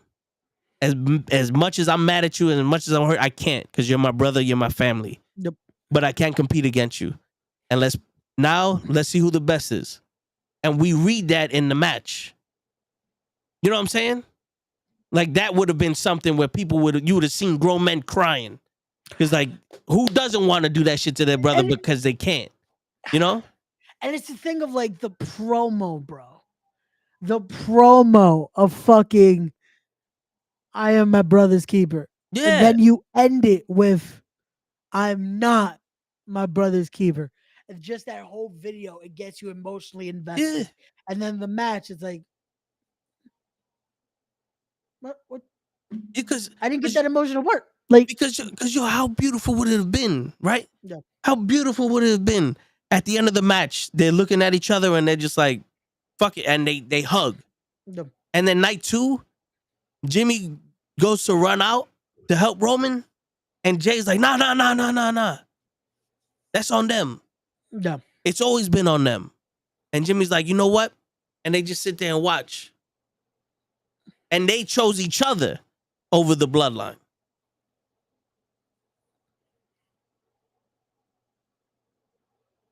That would have been some powerful shit. That could have been the best way, because that could have been the part, like, again, we remember it's always been about them having each other's back. It was day one-ish. It was that type of shit of two brothers that fucking boom. Like, it's I don't know. It sucks. It sucks to have something that's like, it's right there in our faces. Yeah. And watch, if they have a rematch, it's probably going to be fucking better. Yeah. But it just sucks because it's like, this is where everything's magnified. And like I said, the match itself, again, it's not fucking, it wasn't a bad match. It's just, it's disappointing to see that it wasn't the match we wanted it to be. Yeah, because at the end of the day, I'm not here to bitch and moan and point out imperfections. I'm here to want to see damn near close to perfection. Yeah. And I'm not saying that every match needs to be, but it's like, yo, they told us this was supposed to be, like, they should have put more effort into being it this way. Like, they missed the ball. And I'm not a booker or none of that other shit. The shit they did with Cody was cool. The shit they did I wasn't a fan of Snoop Dogg being in the commentary, but that straight out looked like, yo, you do know no one gives a shit about this match, right? Well, let's try our best to make someone give a shit about it while it's happening. Throw Bubba Ray out there. It's a street fight. Snoop, go talk. Fuck it. Snoop made it interesting. Snoop's commentary made it fucking funny. Bubba Ray being out there is like, wait, why are you picking this? Okay, fuck it. That was one of those that's like, okay, I feel bad because I want that match to be better. I know it wasn't gonna be, but I wanted it to be better because I want to see fucking Karrion Kross succeed. I want to see fucking Bobby Lashley and the Street Profits succeed, but it wasn't the night for it. It was, unfortunately, that was one of the weaker matches on the card. Again, I don't want to say it was a bad match because it had its moments. It had its entertaining moments. The fucking table, They needed one of those AEW tables. Yo, dude, you know why that table broke? Because Bobby didn't set it up right. Bro, He leg. almost set up the second table. Yeah, You yeah. can tell, like, he's just trying to set it up, and like, it's one of those where they're just rushing through it. It's like, bro, Yeah. fix the leg. You could tell the fucking leg. It's a half a second. Fix the leg. But that felt like that match should have been the kickoff show match. Unfortunately, yeah. Unfortunately, but you know what match again? Maybe to others it doesn't do much. You know what match disappointed me? Unfortunately, the Which one? fucking tag match between Ray and Andrade versus Dom and Escobar. Well, the biggest disappointment was that Dragon Lee wasn't going to be in it. That was weird because it's like you guys could have made this just a bigger match. Six Like man. you have where the fuck was Carlito? Yeah. Why not make it an 8-man tag? You could have had Carlito, you could have had fucking Santos, you could have had all of them. Because there's enough people to fucking have all of them out there. Yeah. And my thing was that, again, match-wise, wasn't bad. The finish ruins it for me. The finish of having fucking Kelsey and I forget the other guy's name. My apologies. The two Eagles. Yeah, having them just being, it's like, I get it. We got to pop the Philadelphia. It could have been any other match, please. Yeah. Because like this match was going good, and then you do that, and it just overshadowed the rest of the fucking match. Yeah. And it's like it became just a novelty of, oh, Travis Kelsey or was it Travis or Jason Kelsey? One of the Kelsey brothers. Having him and the other guy come out, I'm just like,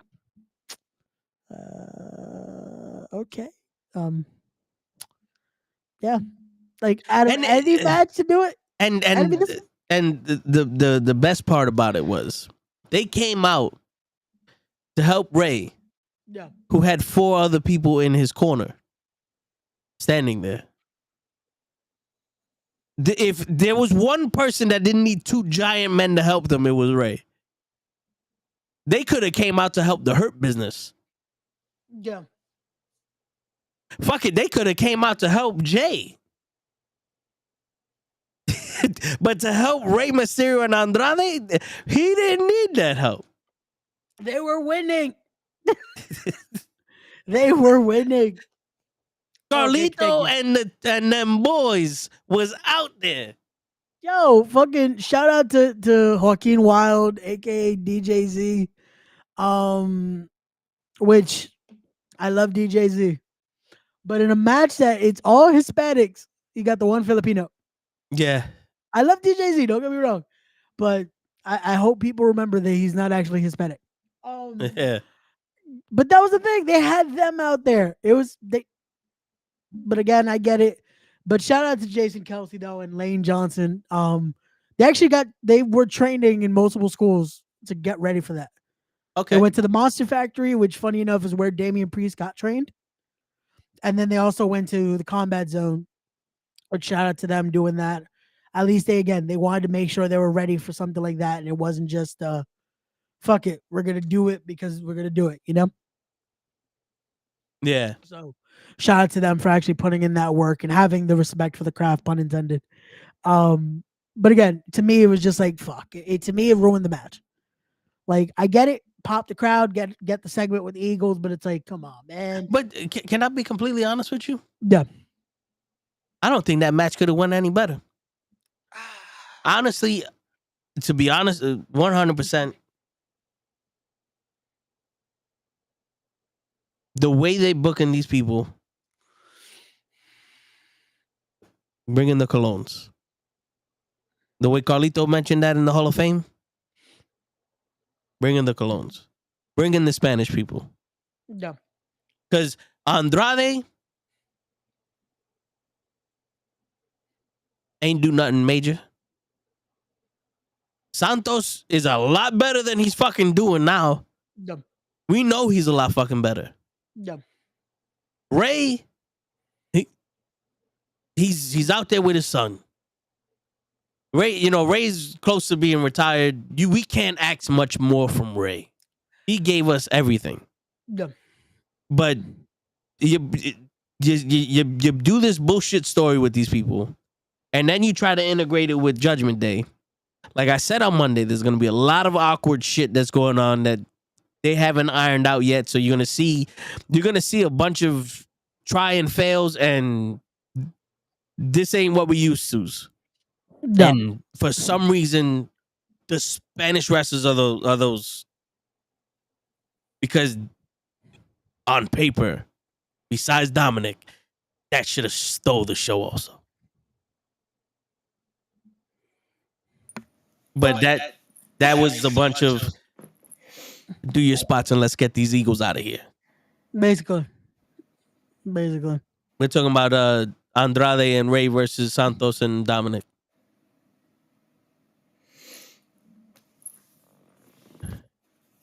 Right, Andrade is now with Rey Mysterio, right? Yeah, he turned on Dom when they pushed him, and all that good stuff. Yeah. But again, to me that was the little nitpick. Again, other than that, match is fine. Nothing much more to say. It was just I felt like, did we have to have this be the spot for the fucking Eagles to? But it is what it is. But not for that. Dominic and Dragon had nothing to do with this match. It should have been Ray versus Santos, but my question is, why didn't he pick Carlito? Yeah, no, exactly. It's like Carlito's there, like, why am I here? Like, Carlito was just like, why am I here right now? Like, why was Carlito brought back in the first place? To remind him that drop the ball with him. You know that catering brings too many apples, and they needed somebody to take care of that for. Does he even have apples anymore? I haven't seen him with an apple in a minute. Oh, he does. No, but yeah, it's why. That's something we need to address also with the change with Triple H, because we're seeing a bunch of new guys rising to the top, but these middle guys that are not getting much respect. I want to see some of that change too. Like we said, I feel like now we'll see that. Now Santos Escobar is a lot better than what he's acting right now. He's a lot better wrestler. He's a bigger deal than they're making him. Yeah. And he should be considered that. And I don't know what the fuck they're doing with Andrade. I thought, honestly, that's another reason why I said I felt like, oh, why did we need the Eagles in there? Because I thought they were going to turn Andrade heel. Like, have a double, again, the turn. Like, he almost suckered Ray in. Yeah. And then, because I feel like we might get something with Andrade. Unfortunately, we might get another faction out of this of Andrade, Carlito, and Zelina Vega. Because Zelina Vega was a little too happy for Andrade to join the LWO for a minute. Yeah. So, and I like how Matt's saying that Carlito was the one that beat up Dragon Lee. I would not be surprised if that's what happened. But I don't think it's going to be Andrade and Carlito facing. I think we might see that, a little bit of a union there. It was R-Truth beat up Dragon Lee. I'm so happy for R-Truth. Yeah. Ray spoiled it for everybody in our prediction show. I'm sorry. I said, no. The minute they announced that ladder match, I said R-Truth was winning the titles. I said, like, I was hoping they would do it by accident of splitting the titles, because that would have been so much funnier. Of fucking. So wait, because I missed that one. Okay. That's one of the matches that. Was it on night one, right? Yes. Yeah, I totally missed that match. That's the one match but I think that was right after Becky. I think that was the second match. If I'm not mistaken, I believe so, yeah. That was after Becky and Mommy. Yes. I missed that match completely. I was though very surprised to see Austin Theory and Grayson Waller win. Yeah, I was surprised to see that. We were talking about how they might have got pulled from the card. How far off and wrong were we? Well, yeah, completely off on the card, and then they won. I don't think we had that on our bingo cards of them winning. Nope. No one did. Well, when I was, I don't know, was I by myself for Raw for a moment?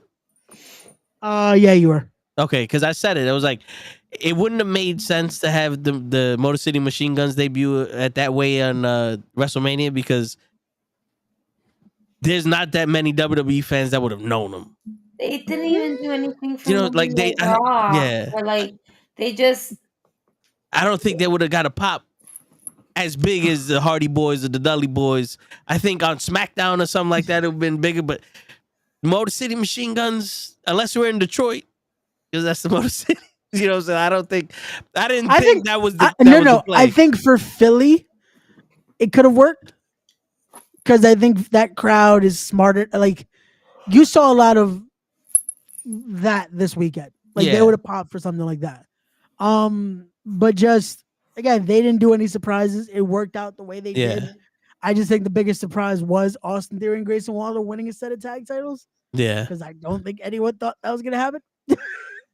And I do think the best play they might do now with this is we might see Randy Orton and Kevin Owens win those titles eventually.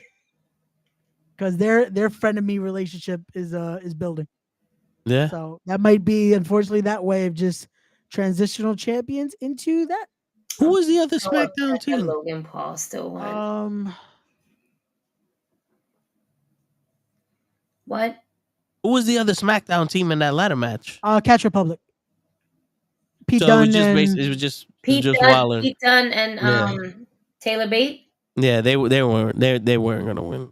I felt bad because I thought they had a chance, but then Pete Dunne got beat up, and it's like, here's the thing, though, they just don't look like a cohesive tag team. Because they weren't the team.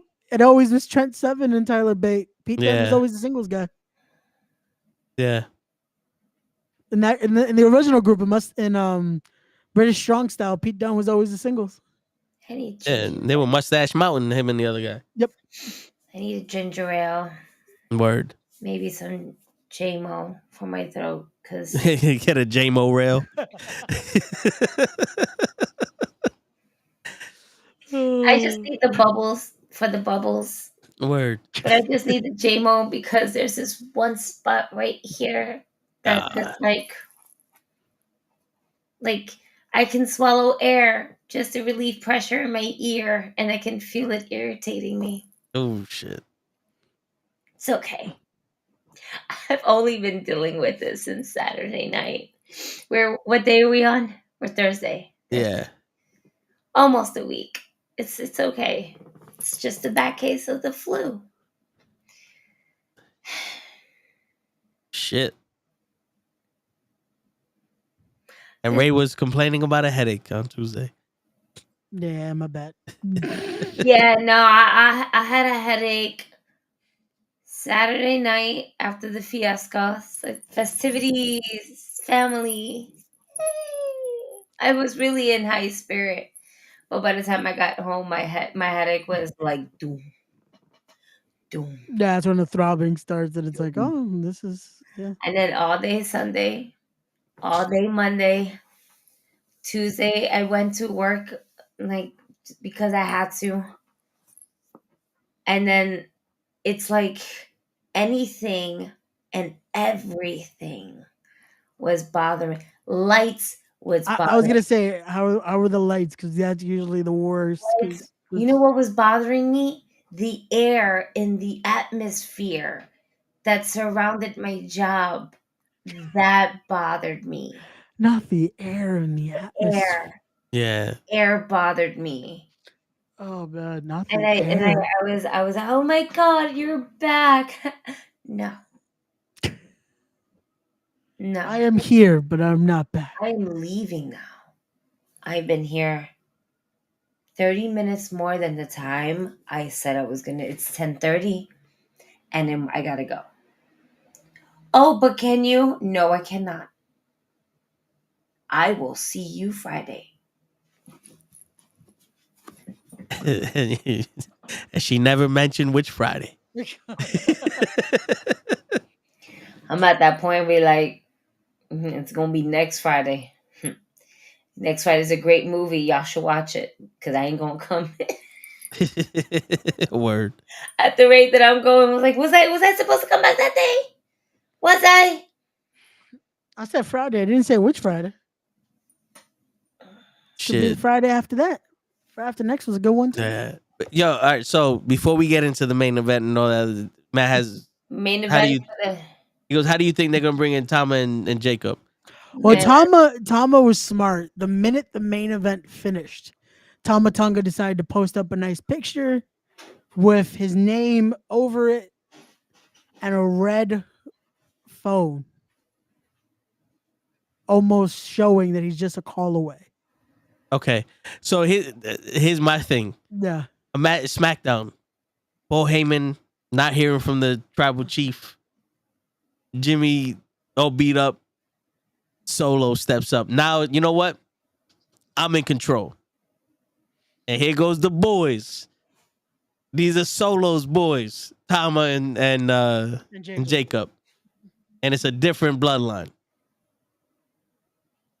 Is this more like a setup for a family? Is a gang? Yeah. I'm not gonna lie, that's what I was kind of hoping when we saw The Rock on Monday. I thought we were gonna see The Rock introduce a variation of the bloodline. Nah, he just wanted to touch. No, I know. I know. We saw what he wanted to do balls and give him something, which I love the predictions of. It was the $6 he had in his pocket, or $7, whatever the fuck he had in his pocket. Like I need to see. There needs to be a new bloodline, and that, bro. I don't know if WWE is ready for Jacob Fatu, man. Yo, listen, I'm ready for him. Bubba Ray was predicting there was the watch. What watch? Okay, so in the press conference, Triple H and Nick Khan gave Cody Rhodes the watch that his father pawned off. Yeah. To give him acting lessons. Yeah. So Bubba was saying, you broke my heart. Here goes pieces of your father's watch. Oh, the actual watch. Yeah. Fuck, imagine he found the actual watch. It's a lot of you know what I'm saying? Like, yo, investigation. listen, it's balls. It's either that or IOU. Because I beat you at WrestleMania. So I'm coming back. Or it's I don't care what he gave him. Let's just See, that's the thing. Yeah. There's so many things because it could also just hypothetically be, hey, you owe me. Because this was supposed to be my spot. Yeah. Wait, there he goes. Because remember, they made the deal. Don't break my heart again. Because he was supposed to be in that spot. Yep. So there you go. But this all leads to SummerSlam. This leads to Cleveland. I think that's where we're getting that match. Because by then, I think The Rock will be done filming the next movie he's doing and Moana. I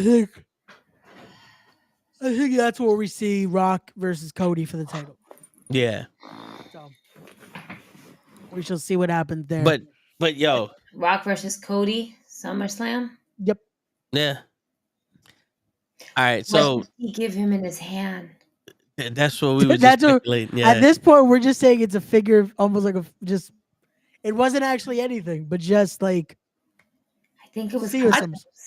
I think it was his balls. It's like, here, I'm giving you your balls back because apparently you don't keep your word. You know what I'm saying? Why is he giving him condoms?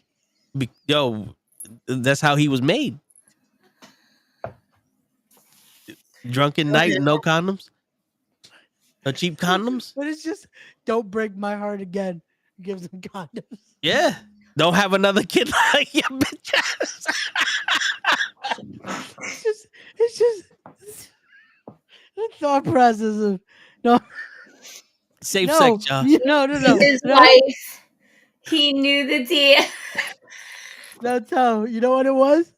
It was a paper that finally answered the question: Who fucking kicked Chris Tucker in Juntao's wrestling? Yeah, word. The Rock knows which one of you kicked me. Word.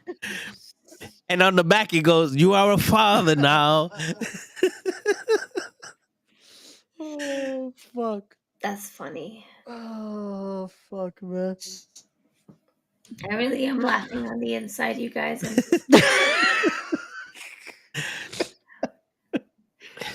Oh, fuck.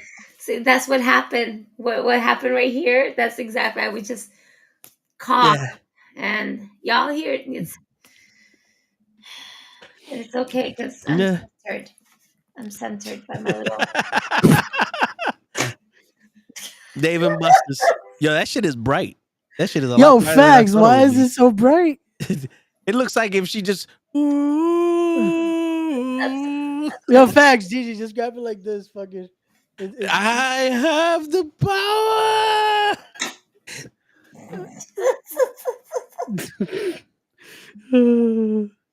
Power of the kitty. Yo, Give me a pound. if they never mentioned that Becky Lynch was sick, I would have never known. Facts. Wait, Becky Lynch is sick? At WrestleMania, they said that she had like 102 fever and all the other shit. She was sick. Oh, she was like. Yeah, and she had the Bret Hart moment. Yo, it's this fucking weather, man. Yeah, it's trash. but that was a good match. Mommy versus Becky. Yeah. I mean, for what I saw, it looked good. I low key want to watch night one all over again because I feel like I was robbed from it.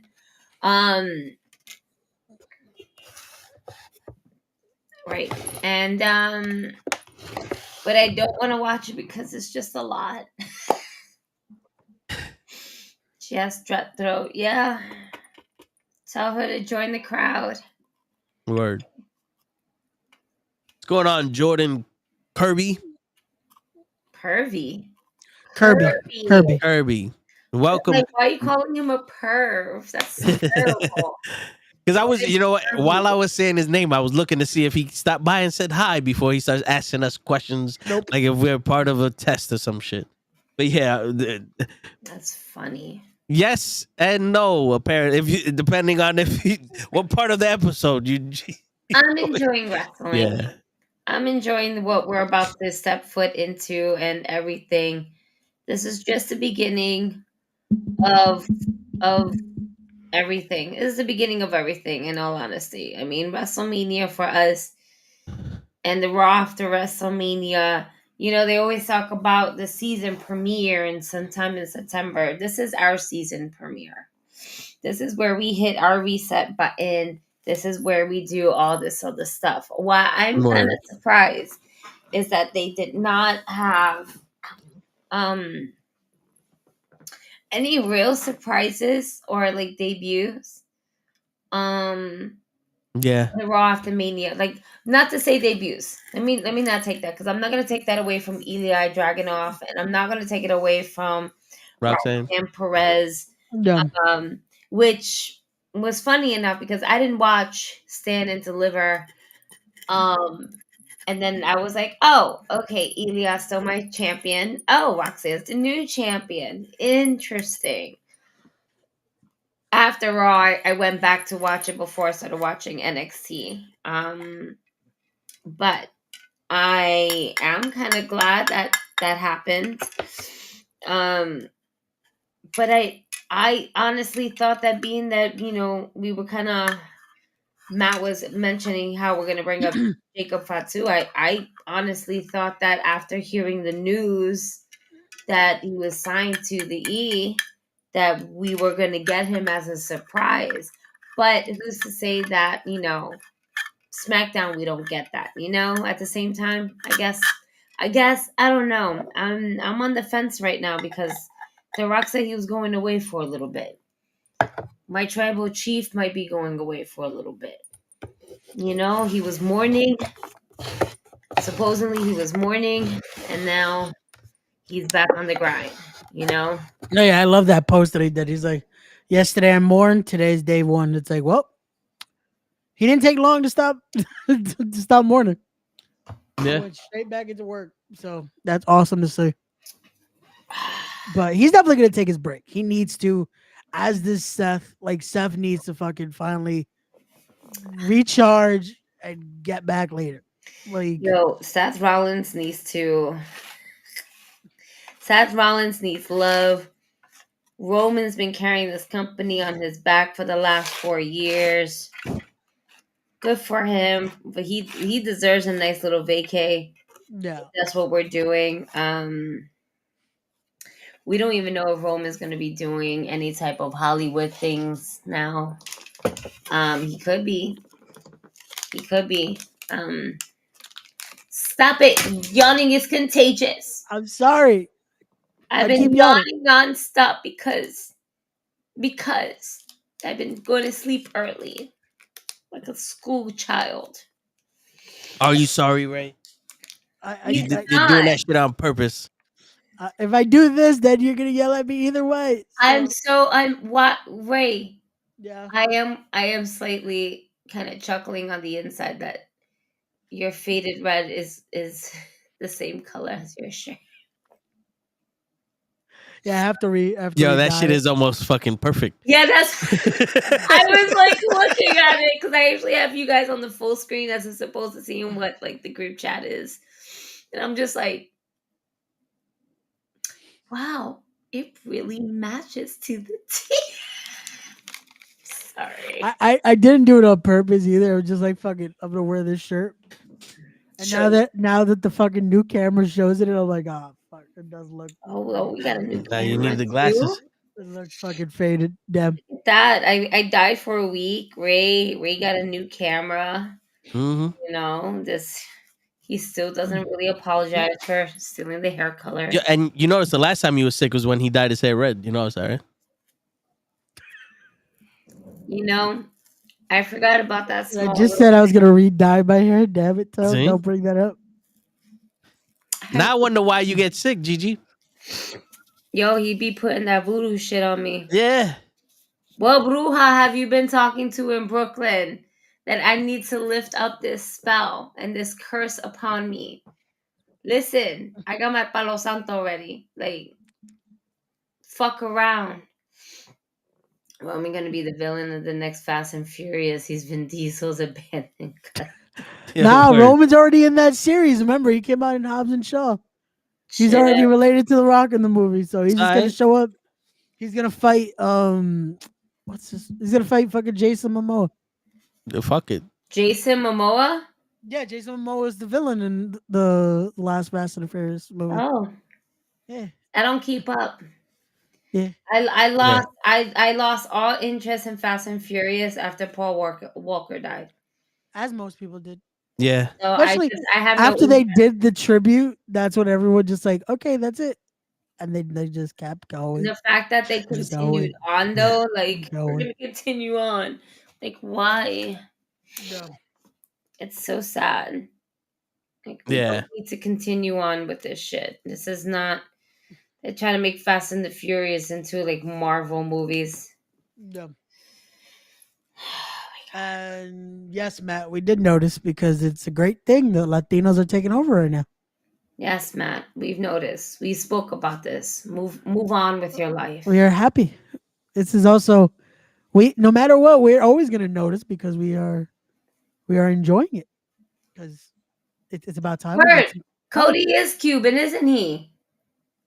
Oh yes. He's partially Cuban. Yeah, because his mother's Cuban. So why the fuck Lay keeps saying white saver? He's not white. He's Cuban. He should be fucking happy as a Latino. She said Lay. She said Lay. I said Lay. I was like, wait, I didn't say that. No, I didn't say. I'm sorry, Ray. I don't sound too great right now. She said Lay with a little accent, so I gotta understand where you heard Ray. When I saw your face, I said, no, she said Lay. And I was like, let's just clarify it for the people at home so they know it wasn't me that said it's that. Lay. Leho.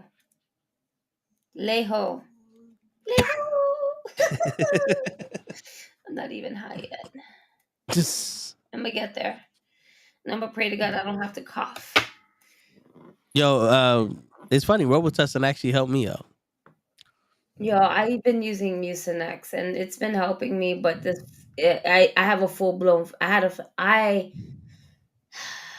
can't speak English. Join the club. I have a full blown flu symptoms. No COVID because I have multiple tests and I test myself. And I was like, fuck, I got COVID. And I was like, no, I don't have COVID. Next day, no, I don't have COVID. I was like, well, fuck. I'm not gonna waste another test just in case I need it. And I didn't lose my taste. I didn't lose nothing. All I lost was energy and the will to watch Monday Night Raw live. I didn't even watch Monday Night Raw. Like the Raw after Mania. Yeah. I watched. Damn, I can't even tell you what was the last thing I saw. I really can't because I fell asleep.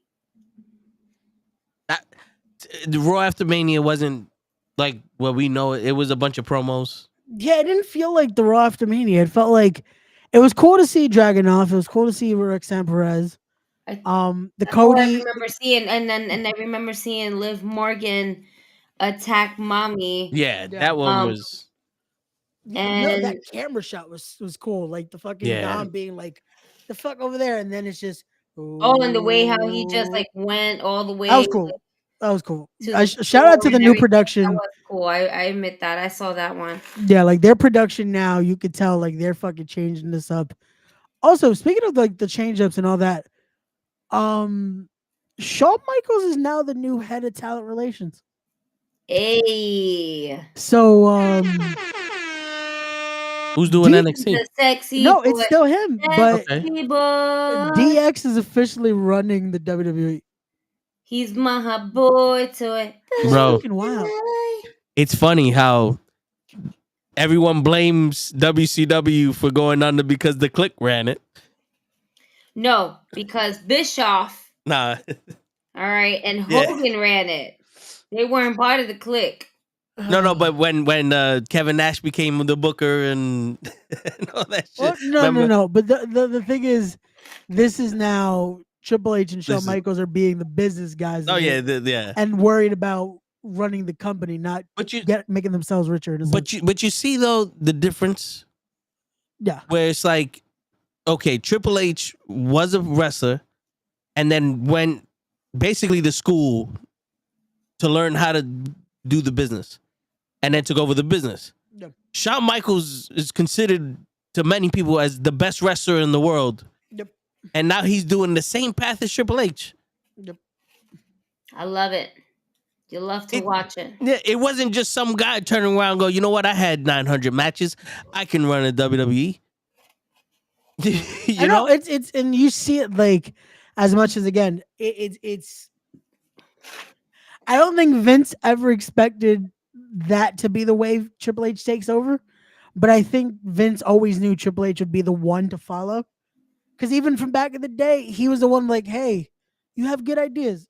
Come join us. Learn how this is actually done.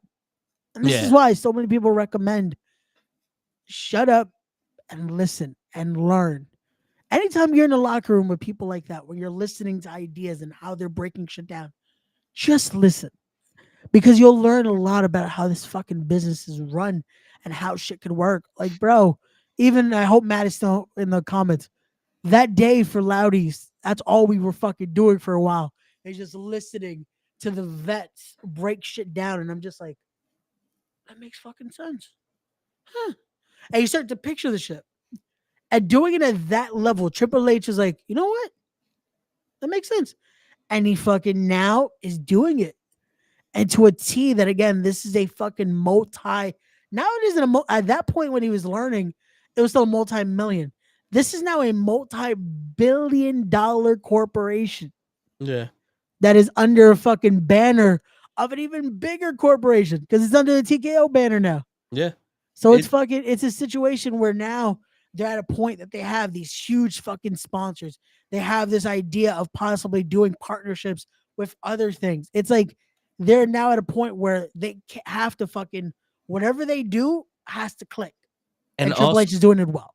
And also, the reason why The Rock can go out there and go shut the fuck up, and they just bleep it, is because TKO is also under the banner of the UFC. Yep. And the UFC doesn't censor any of their fighters.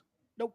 Like Dana White went on and goes, "Yo, I don't tell my fighters they can't say or say anything." So that company already knows what it's like to have people speak their mind, and I'm pretty sure there's some things you can't say on TV, but that's why a lot of these wrestlers now you have little dick energy and all that other shit, is because the company now isn't pandering to children. Not even just that. I think they know. Let's be real with this. Like it's at a point where that is language that's already on television as is. Facts. And it's a company where this is a combat thing here. In combat, you're not gonna be like fucking succotash. Like you're gonna be like, bitch, I'm gonna kick your butt. Like there's actual words that you're gonna use. You're gonna fucking curse. And again, to a degree, like they still don't want to fucking like they don't want to push out kids because that is still the biggest market. Kids are gonna bring in fucking money. But because merch, all that shit, yeah. Like there's a way If to do really it where you think balance about both. it, though, these kids nowadays, they know all these fucking words and then some because of YouTube. Yeah, they do, but it's also still for the point of like sponsorships and shit. Yeah, they're gonna be like, but bro, we knew these words when we was in the Attitude Era. Oh, bro, of course. But you notice, like, it's always been when they went more towards the kid side, wrestling got lame. And then when they got a little edgier and it became a little bit more adult, it gets better. If you watch cartoons, you know some of the best cartoons has the most adult jokes in them. Bro, the Looney Tunes. The fucking Looney Tunes. And you know what? You know why that they do that, right? It's because the kids are they're into the characters, the bunny, the colors, and all that other shit. And they know that the adults are gonna have to sit there and watch it with the kids, so they put something in there for the adults to be entertained also. Bro, every one of these movies, if you watch these fucking new kid movies, and you start to look like, wait a second, and you start to really break down like the meanings and shit like that. It's like, wait a second, that's for us. Yeah, that isn't for the kid. That is for now. For there you go. Turn around. You do one of these. Like for me, I catch certain things that when Riley's watching it, and they'll say something, and I could just be like washing dishes, and then I hear something, and I'm like, yo, you know what cartoon did that like crazy? And I'm still like, how the fuck did we watch this as kids? Fucking Cat Dog. Yeah. There's a lot of shit on there that it's like. That's funny you say that because that's one of the shows that I was just thinking of too. That was mostly for the adults, just to pop the adults with shit. And it's like, how the fuck were we that fucking Ren and Stimpy? There's legit so many of those shows that it's like, yo. We were not allowed to watch Ren and Stimpy. Oh, I was. Okay. No. We were allowed, but we shouldn't have been allowed. That's the right thing. No. We shouldn't have not been allowed. No. There's a lot of shit on there that it's like, how the fuck were we allowed to watch this? But it's stuff like that. But again, WWE doing this now, it works. It opens that market more because now it's not just we're in this PG era or we're in this, again, entertainment era. No, we're no longer in that. We are now officially in the pro wrestling era. I love it because this is what it should be. Wrestling. Everything is fucking wrestling. Paul Heyman's speech.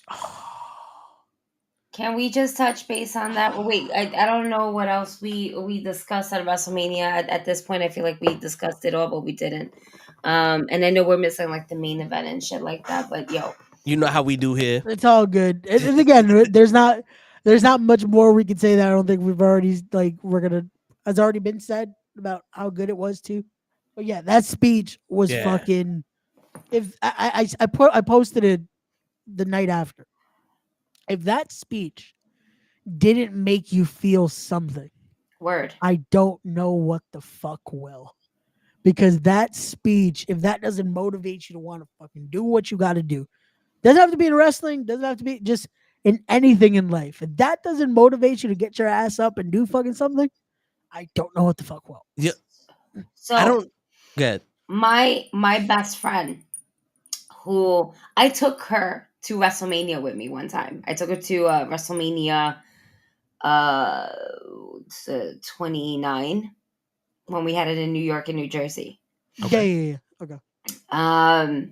We have floor seats and everything like that, so she knows that it was WrestleMania weekend. So while we were fixing up, right, these little goodie bags for her friends, I was like, now we're watching the Hall of Fame. Paul Heyman comes out first, and I'm like, Paul Heyman comes out first? Yeah. Wow, that's a shocker. I'm thinking we were gonna leave him for the main event, but and we're sitting there and we're doing the bags, and we had to stop, and we just hung on to every word that Heyman said. And she was like, for someone who doesn't watch wrestling, that was a fucking hell of a speech. She's like, if that didn't motivate you to follow your fucking dreams, I don't know what would. Exactly. And this is coming from someone who doesn't watch wrestling. Yeah. Because passion transcends anything. No, Absolutely. that's what I'm saying. Like, that's why I tried to not even say in wrestling. Like, just hearing that speech, if it didn't make you feel something, I don't know what it will. Because that's something where that hustle, that fucking mindset of wanting to do whatever it is you got to do, it transcends anything. And anything in life that you want to do in this fucking life, that should push you to want to do shit. Word. Yo, bro, when he said, and if you think ECW went out of business because such and such, you can suck my fucking dick. I don't know why, but that made me feel like every time I've ever told somebody that shit, I felt validated. He made it okay to end a sentence when you could suck my fucking dick. And every time I've ever said that to somebody, I felt validated. And I don't know why, because I guess the way he said it, but I felt it. Because we grew up with ECW. Yep. We literally grew up with day one and the first and the last day of ECW, and we was there for all of it. And the reincarnation. Yeah. With the WWE. Yeah, and just to see the man who created it and just be like, you can suck my fucking dick, was like, there you go. Because that's what ECW was brought up on. I'm happy that they let him be him. Yeah. And that's one of those where I think that's why, because I said it too when he was the first speech. I was like, this is odd. But then you watch the speech and it's fucking 45 minutes. And it's like, this is why he was the first speech. And it didn't feel like it. Because and that's the exact thing, that it's like they let him have as much time as he needed. Yep.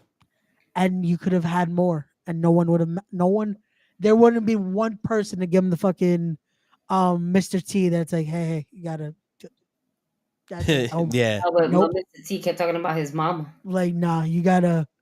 With Paul, it was just fucking a master class. It's just like, we're gonna watch and listen and just enjoy this fucking speech. Because it was such a great fucking speech, man. Fucking seminar. Man. Beautiful. We went to church. We went to church with Mr. Heyman. And the fact that the crowd was like, you deserve it. He was like, you damn fucking right, I deserve it. Oh man, that was so good. That was so good. Like, just hearing everything. And then the fucking ECW switch. That was great. That was fucking great. That was so good. And so, like, I always say that Bobby the Brain Heenan, like, just for managers and color commentators, he's on the top. Of course. But Paul Heyman's up there with him, but just I don't think Bobby would have been able to do the ECW shit that Paul Heyman did. No. But that's the fact. Like, he was never chasing Bobby the Brain. He was never chasing anyone else. He was just like, let me do my thing. You won't let me do my thing? Well, I'm going to fucking do my thing regardless. And that's the thing. Paul Heyman was that guy that it's like, he didn't have to be Heenan. He was gonna be Paul Heyman. Yeah. Like he did his own thing that it's like there's no other person that could have been Paulie Dangerously. And then could have also been ECW Paulie. And then be the fucking wise man and the advocate. And just be that weasel all in one. Yeah. Yeah. And then still be one of the best color commentators ever. Because fuck whatever you would say, Paul Heyman, his run as a commentator, chef's kiss. Top notch. No, yeah. It's funny how I don't know if it was a shot at Jim Ross or he just wanted to mention Jim Ross, but when he said I had to show this motherfucker how to do it. Oh no, it was it. You know what it is, and it's always the joke because he said it so many times.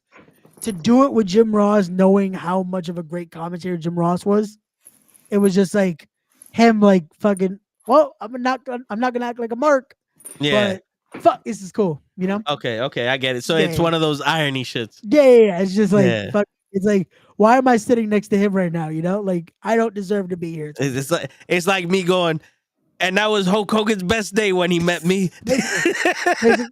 Exactly what it is. Exactly what it is. Something like that. Which again, it worked though. They were such a great pairing.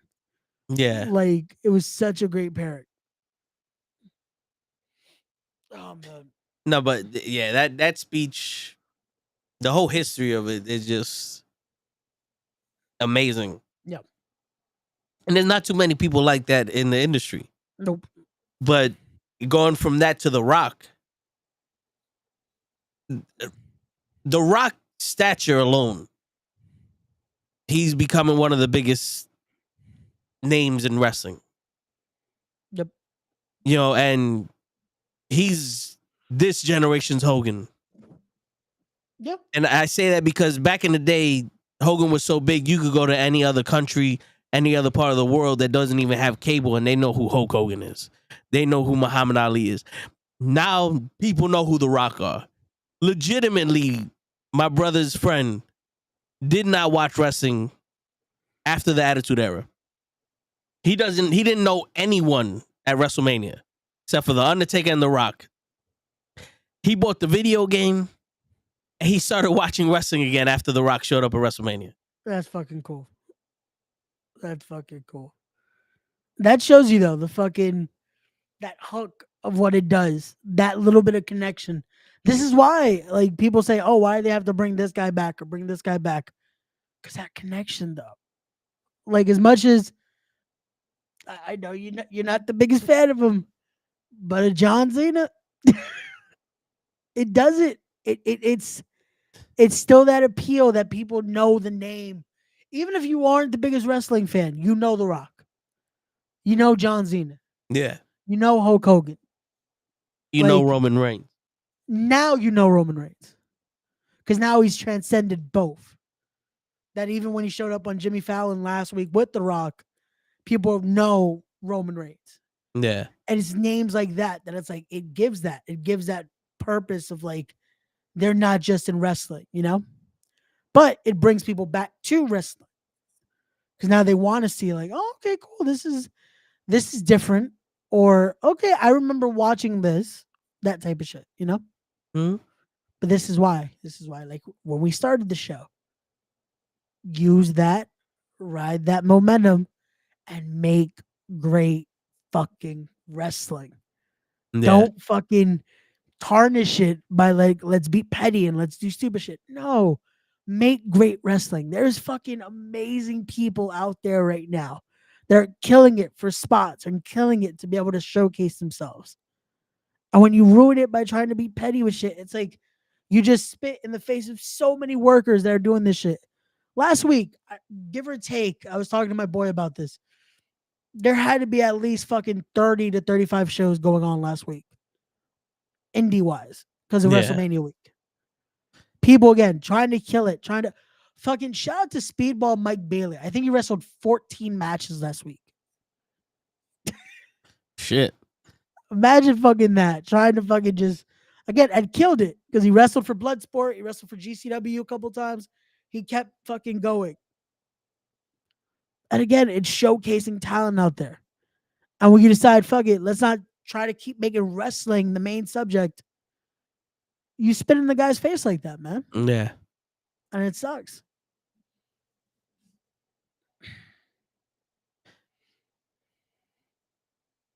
But I forgot this dude's name. The one that the New Day came out with at the Hall of Fame. The black guy? Yeah. Thunderbolt. Thunderbolt. Fuck, can't remember his last name, but Thunderbolt. Yeah. I didn't know him. He was before my time, but that was one of those people I didn't know. But then you hear his history. It's like, oh shit, okay. Yeah. That's what the Hall of Fame is for. Yeah. That is supposed to be that lesson. That is supposed to be, especially a lot of people might not know his history, might not know the importance, which I'm not going to lie. That was when they were doing the announcement of the list. That was the only one that I was like, fuck, I usually know my history. And I'm like, hey, who is this guy? They're like, look him up, listen to his promos. You're going to see why it's going to be an interesting speech. I'm like, okay. I look him up. I'm like, if he says half of this shit, they might have to cancel his speech. And hearing his speech, though, and hearing just the prayer side of it, it was reassuring to hear, you know? Yeah. A lot of that is needed. As much as I know a lot of people are like, oh, why do you have to do that in a speech? It's like the guy that fucking grew up on that type of stuff, you know? Well, like, come on. Well, also, if he was an activist back then, fighting for injustice to his people, and then he still sees petty shit happening to his people, his fight ain't over. Yeah.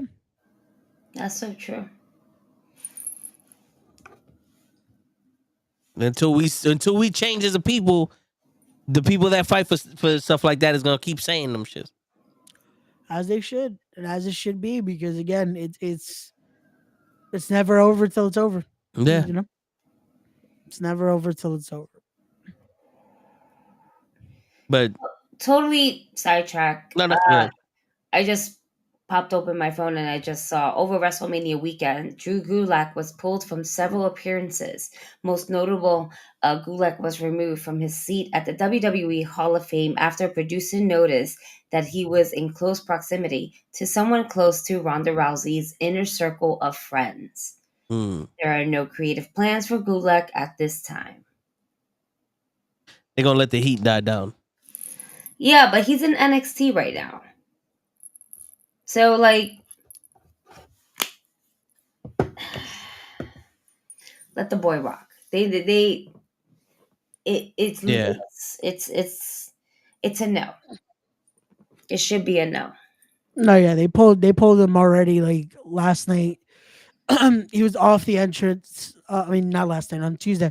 They already took him off the entrance from Catch Point. Damn. And we're starting to see it little by little, I guess. Unfortunately, Drew Gulak will be pushed to a side for a bit. I hope it's a scenario of it wasn't to that degree of what was said, because that sucks. It sucks to see if this did happen, because then it's like, why did it take so long for anyone else to believe her, in a sense? But we shall see. We shall see.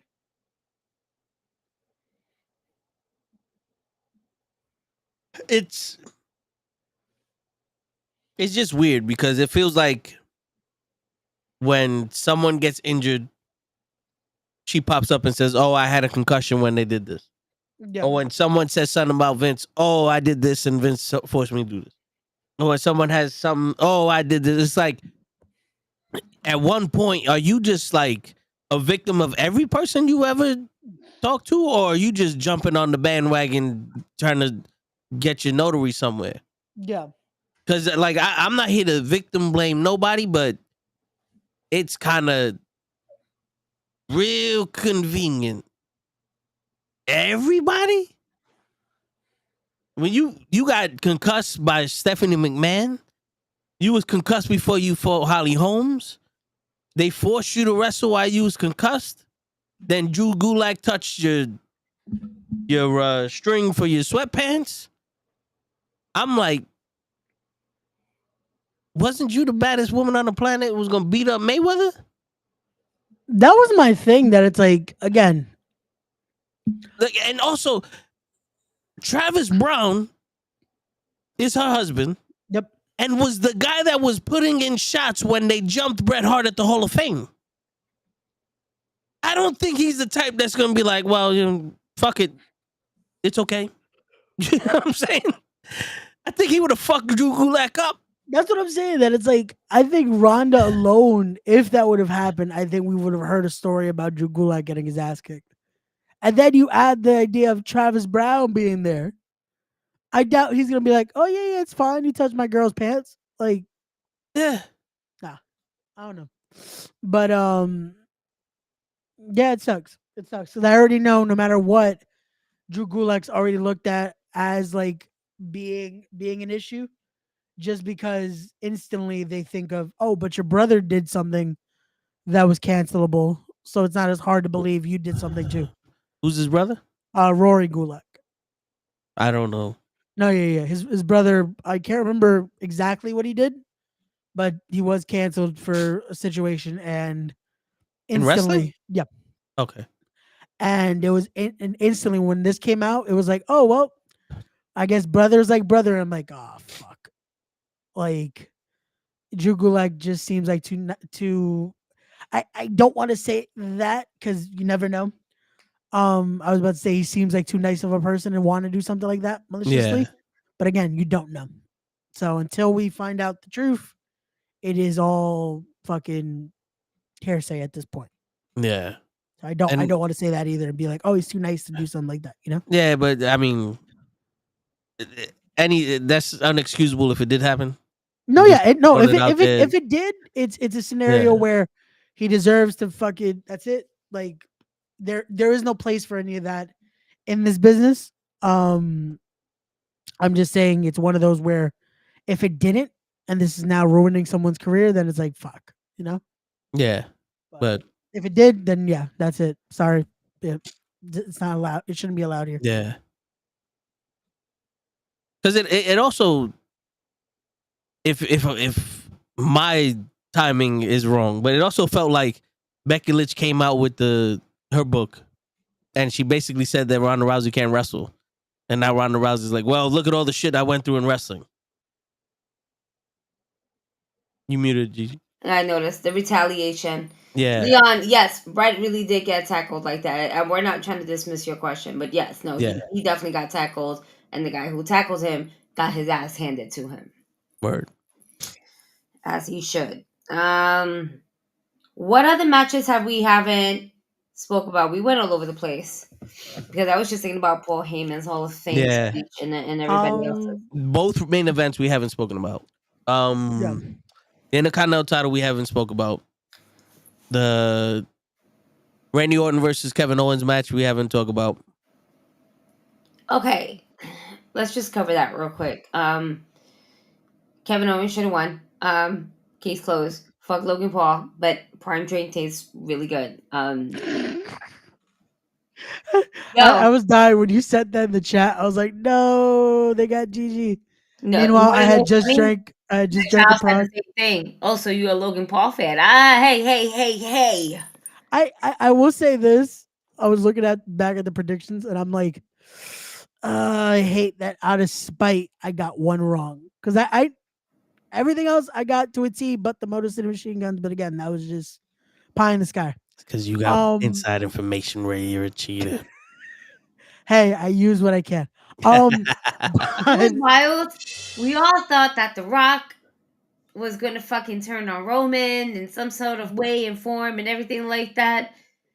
But I don't know about y'all, but no one had on their bingo card that every wrestler from the Attitude Era decided to pop up. I could have, but you didn't let me finish. Well, yeah, Kenny had us on a strict time limit. No, we had John Cena possibly. We had Stone Cold possibly. No one guessed the Undertaker. Everyone was saying that the Undertaker took Stone Cold's spot. Like the Undertaker was definitely on no one's bingo card. The Undertaker was. I was waiting for the glass to shatter. Even that moment, I'm like, oh, here we go. Here comes Austin. You know what?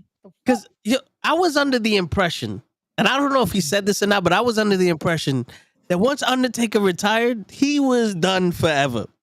I think that was everyone's impression because usually but you know that's what I'm the saying? word Like, retire means. but you know how like when Ric Flair retires, he's gonna come back. Austin retired, he's gonna make his little. I thought the Undertaker was like, all right, I can't walk, I'm good, I'm gonna do my stand up. But then he comes back. He comes back like he's in the wrestling business more than when he was on the roster. You know what's so funny about like that whole last one, you know, and we're all over the place, you folks, but y'all already know us by now. This is how we work. Word. It's like when you're watching a cartoon and you see like, I hate to say, you see a cute little bug, like, oh, and then here comes something bigger that eats it. And then you're like, oh shit. And then here comes something bigger to eat that. And then you're like, oh shit. And then something else comes big out and it comes and eats that. And then you have the Undertaker. Yeah. Who The Rock is the final boss. Dun, dun, dun, dun.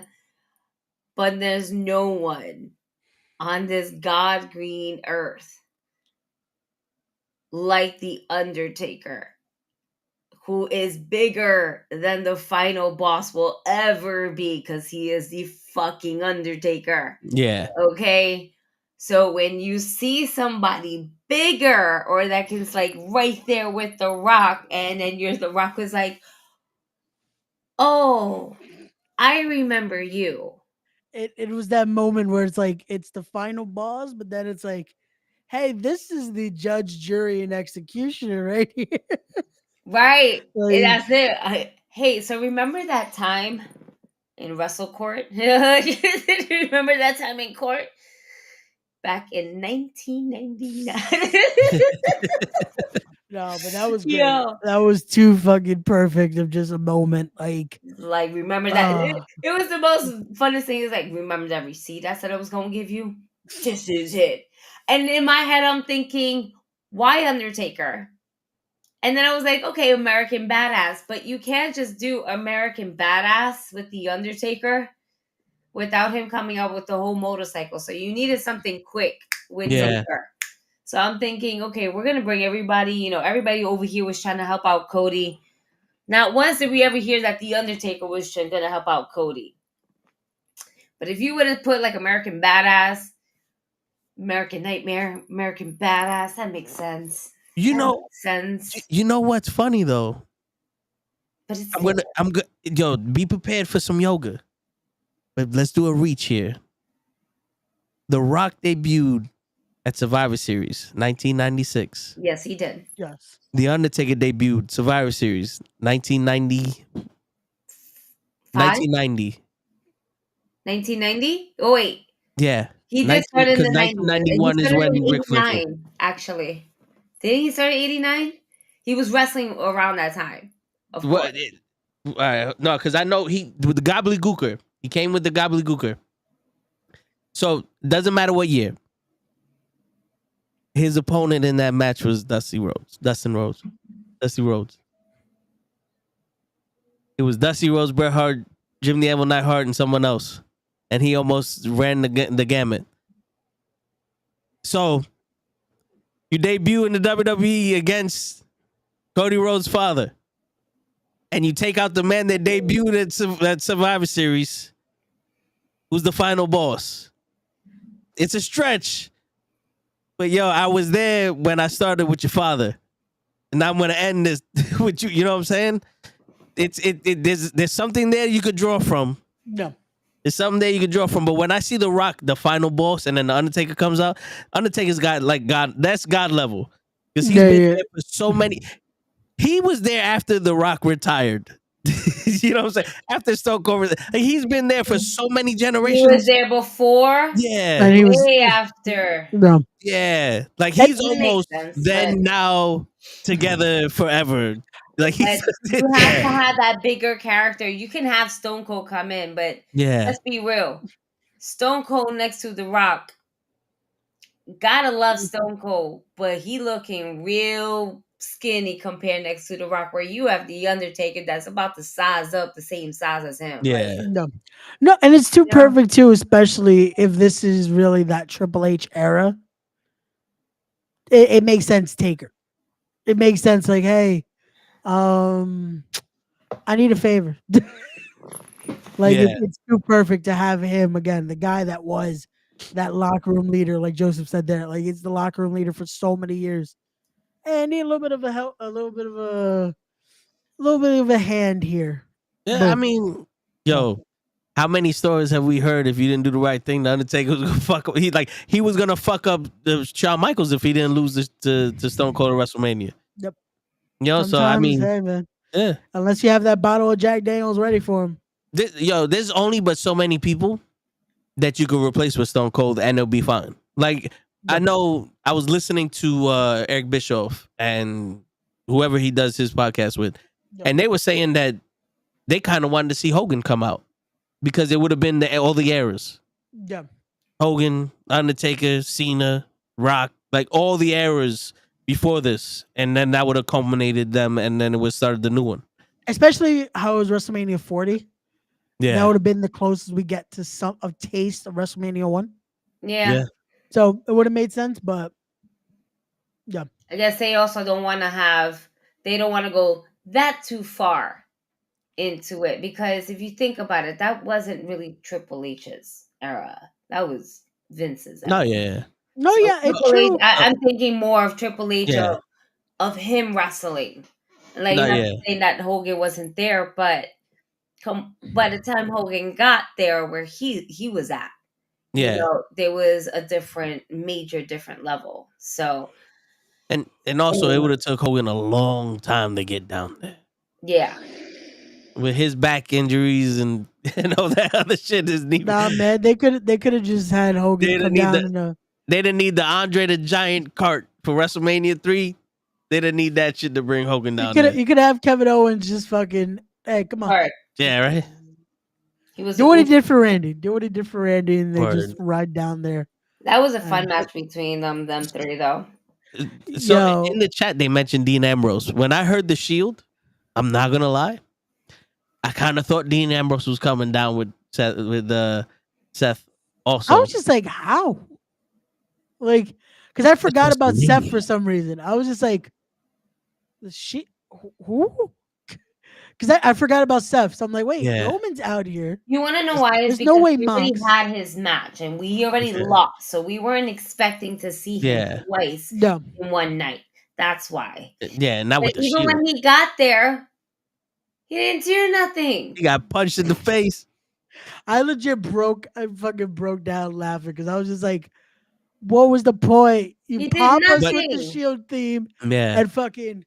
Well, like we didn't even get a chance to see him swing and them like kind of duck and shit like that. Like my guy just came in like this and like But like Gigi mentioned, was it you that mentioned that in the chat? It's like it ends the Shield story also. Yes. For Roman. Yes, because the whole story is that, you know, a lot of people are not giving Seth Rollins for his contribution to ending the story. Yes. But he did promise Cody Rhodes that he knows what is going to trigger Roman Reigns like no one else does.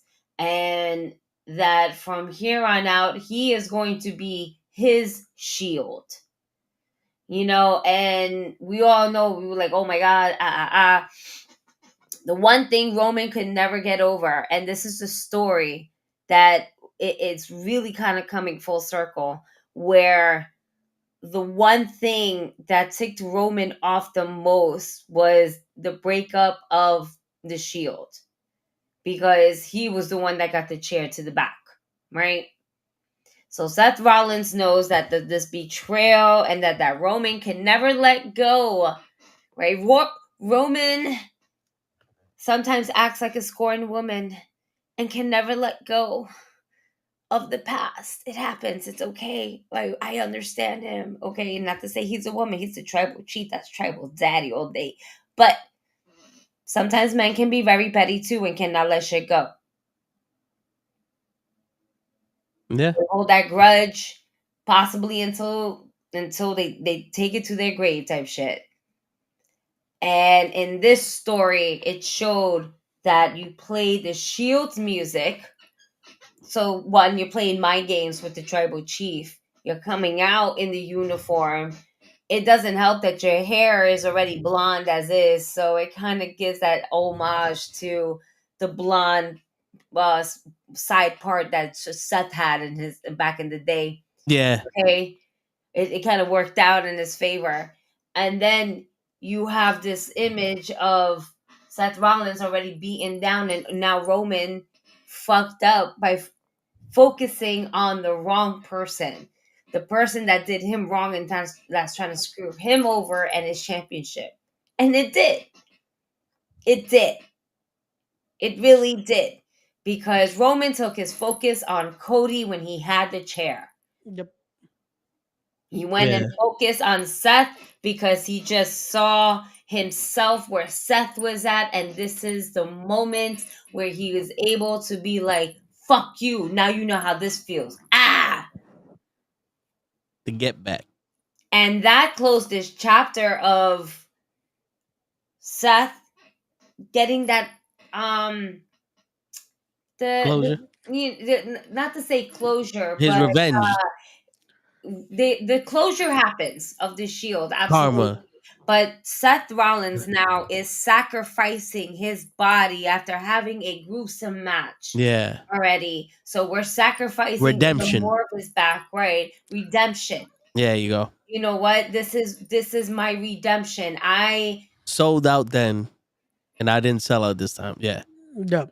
And it's that thing, like even the way they said it in the promo, that it's like he didn't think doing this so many years ago would create this Roman.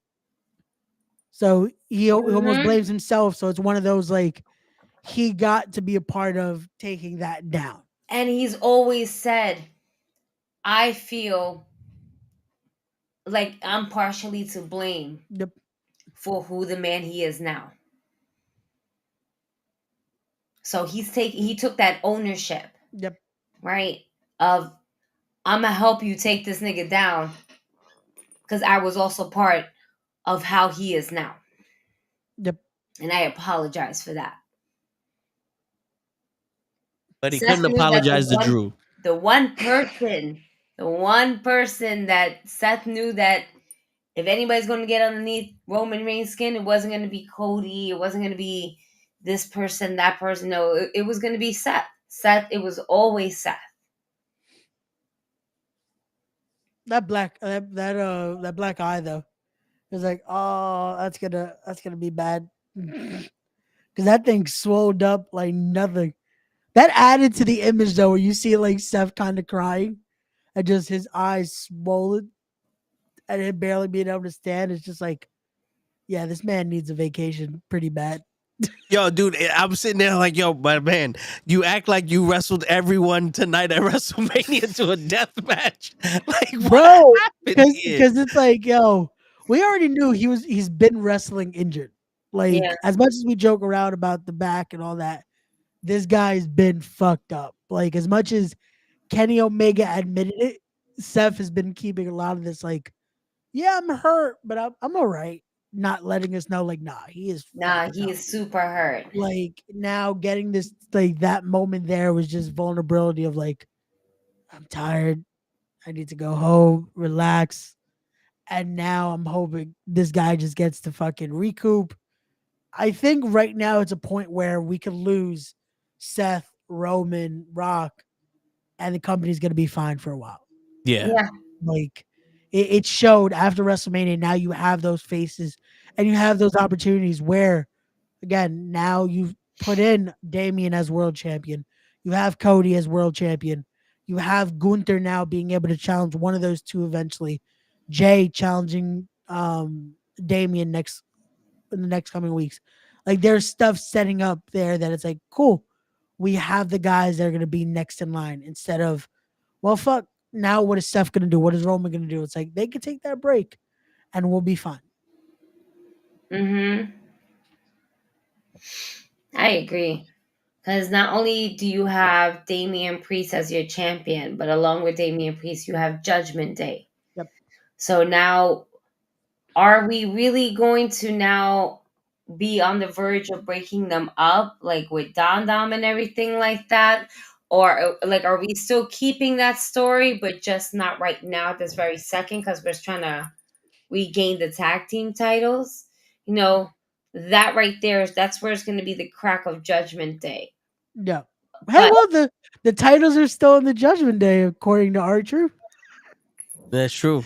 That segment was so great. yo, It's like, oh, that hell, was it's another Judgment- segment that made me fucking like. I started laughing and I started coughing. I was like, "Fucking R-Truth, man, That would was do it." great. That was great. A fucking yeah, we got all the titles, And then it's all like, you see is like one extra one. Is like this nigga.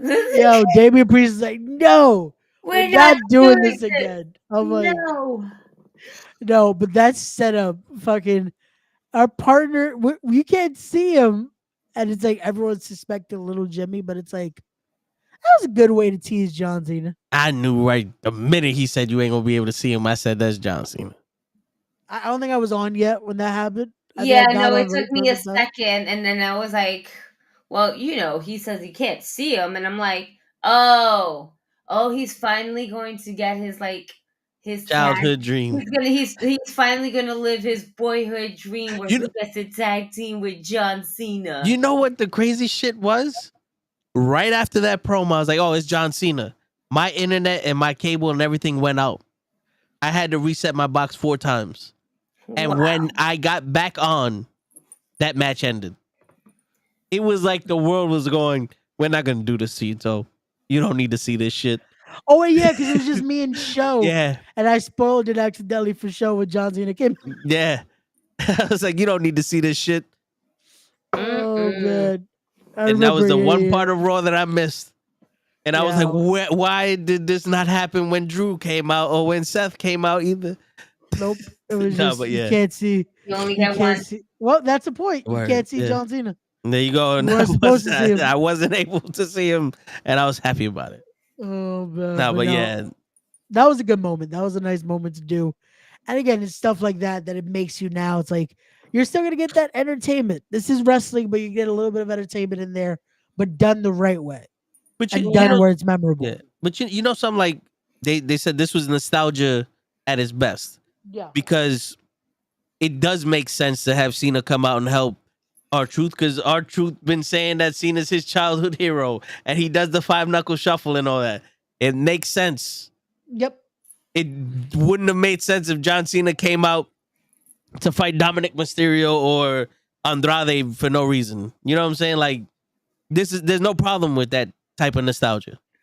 Also, again, it's John Cena, so it's like Nah, he's been known to fucking. Let's not throw that come on invitation out to this motherfucker.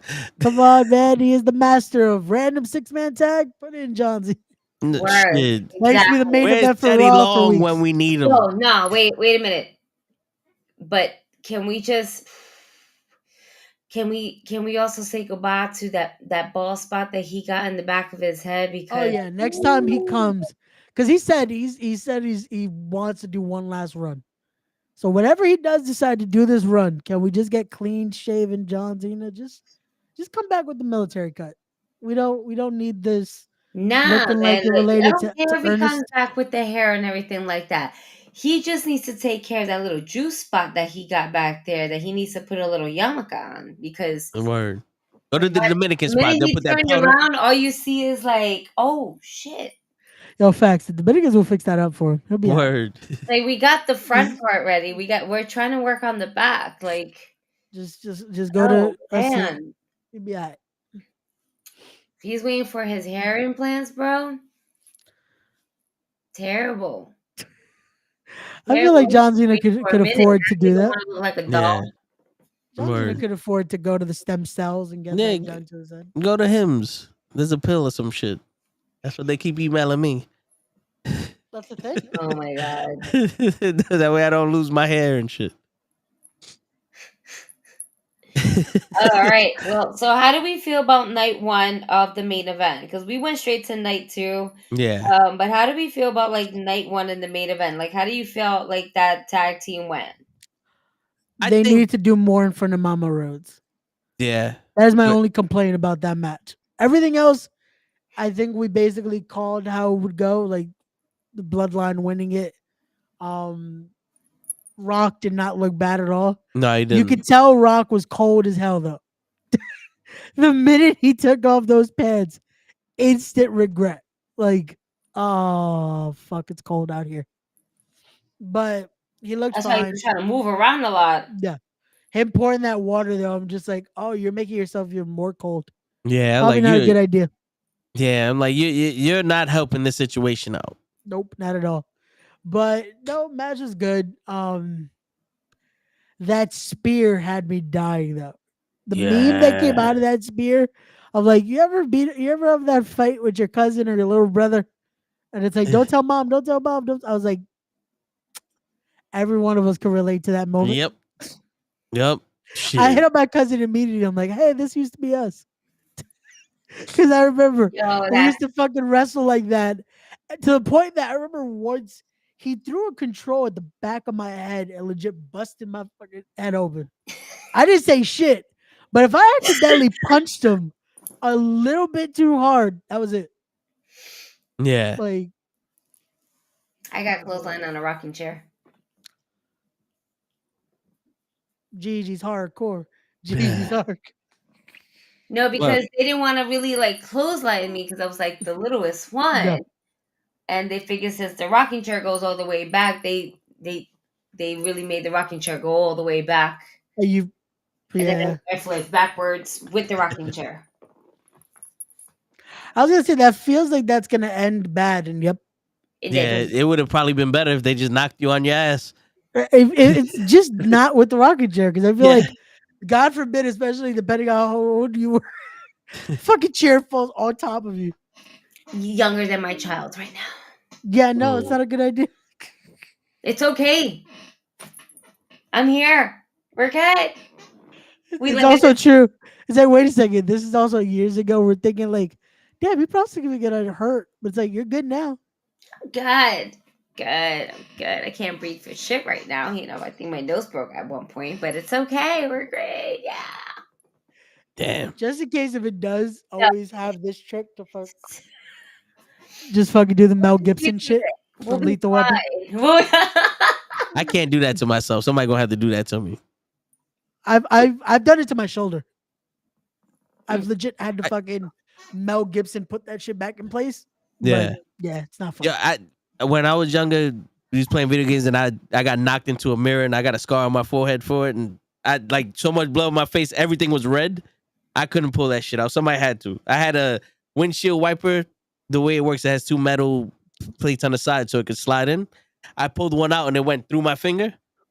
And I was like, nope, somebody pull this out of me. It didn't hurt going out. But it's just I can't do this to myself. I can't put myself through this.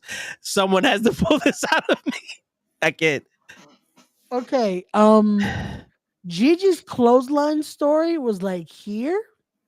Nah, yeah, I don't. Yours just went. Yours dealt with blood. Yeah, I don't. I have another story where I severely concussed myself. But yours deals with blood, so my concussion, even though it lasted me 2 days where I didn't wake up, you know, I don't know. What? Wait, that's not a wait. What? You was in a coma. Yeah, that's not a concussion if you're not waking up. I mean, I did concuss myself in the process of it. Okay. Oh, shit. Okay. Long story short, I was upset that I didn't get $1 or $2 for ice cream, and my mom was getting money. And a true story, to shut me the fuck up, my father was like, here, right? He was just gonna give me $3. And I was like, cool. I sprinted with excitement and joy from the kitchen to the bathroom because it was kind of connected at that's where the apartment was. Kitchen, boom, bathroom right there. And there was a step like this big. And my correlations were in where they needed to be at the age. I think it might have been 6. I might have been anywhere either 5 or 6, maybe not 7. 7, no. I think it was between those age. Anyway, I tripped over it, and we had a tub, and me falling forward, my forehead hit the edge of the tub. Boom, and my head ricocheted, and it hit it twice, and then I fell on the floor. And then I woke up in the hospital watching Woody Woodpecker. Because he was doing what you did to the toilet. Makes sense. It wasn't to the toilet. It was to the bathtub. I'm sorry. And The we have bathtub. the toilet. I don't think I might have been. I'm sorry, but that visual is fucking hilarious because it's like you fucking boom, boom, and then there fucking I have pictures. I will find pictures for y'all where I was at home. They took a picture of me, and I have this big ass fucking black and blue on my forehead, and you can tell just from this, like, you take a picture, this shit, you can tell that shit was out here. Yeah, you had a fucking chicho on your head. 3D effect. Jesus, like, you can imagine the fucking chicho that comes out of that shit. Fucking, and you didn't get no ice cream neither, right? You still ain't get no ice. You know what?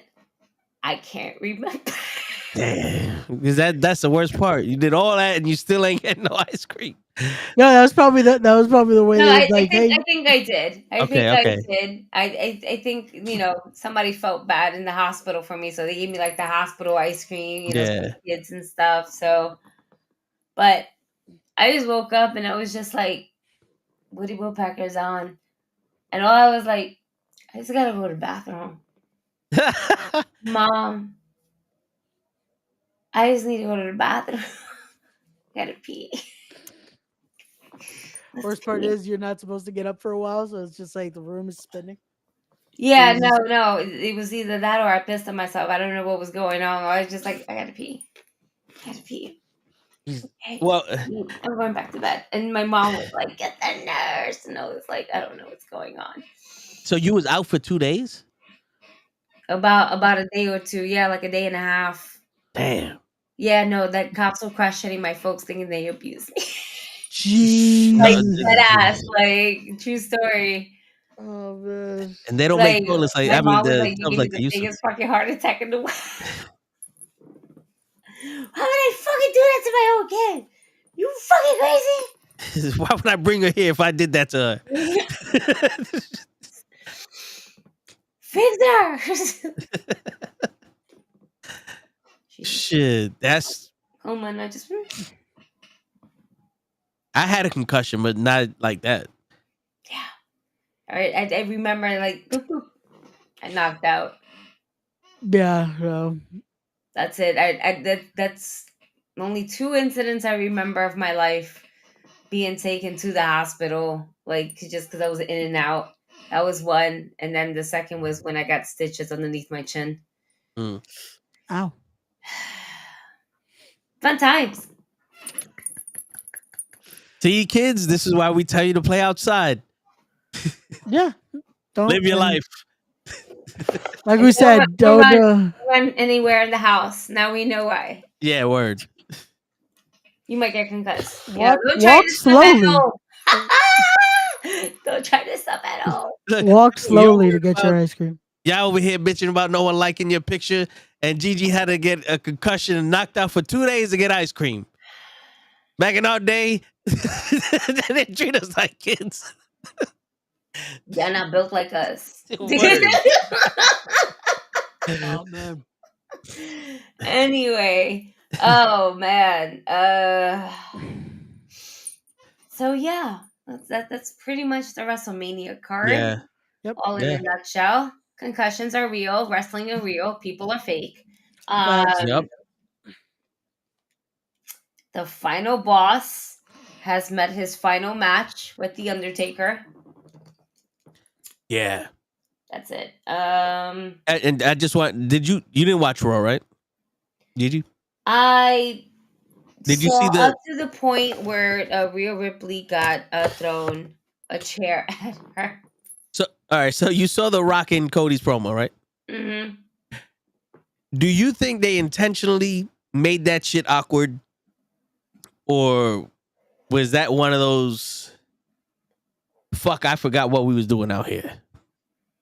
No, they intentionally did that because the Cody did that more or less to The Rock when he was dashing Cody. Yeah, I When remember he had the that. mask on his face and everything like that. He did the same thing to him. He's Was like, that you who put that in the I chat? hold that title. Pretty much the same shit. Yeah, I mean, if you don't know that, it's hard to follow that segment. But But right, but this is why yeah. the internet's amazing because people are going to find this.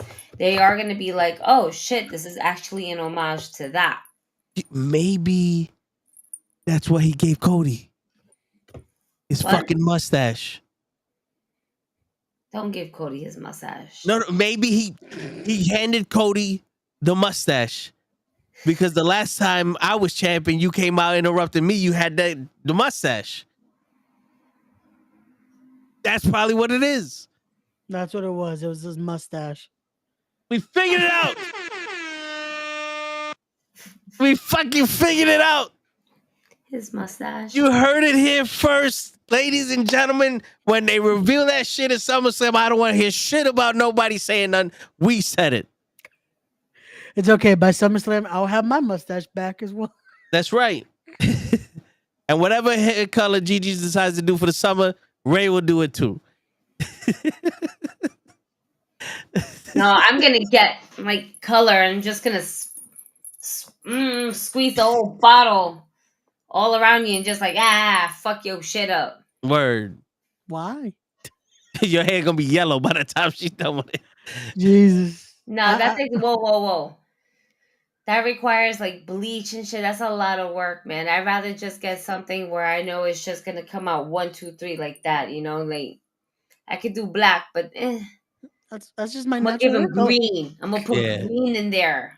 No. I'm gonna put green in there, green and red, and be like, look, Cosmic, he's trying to be like you, and just put green all over you. Word. Mm-hmm. June 28th, Battle Club Pro presents Let's Go Battle Club, live from Brooklyn. That's right.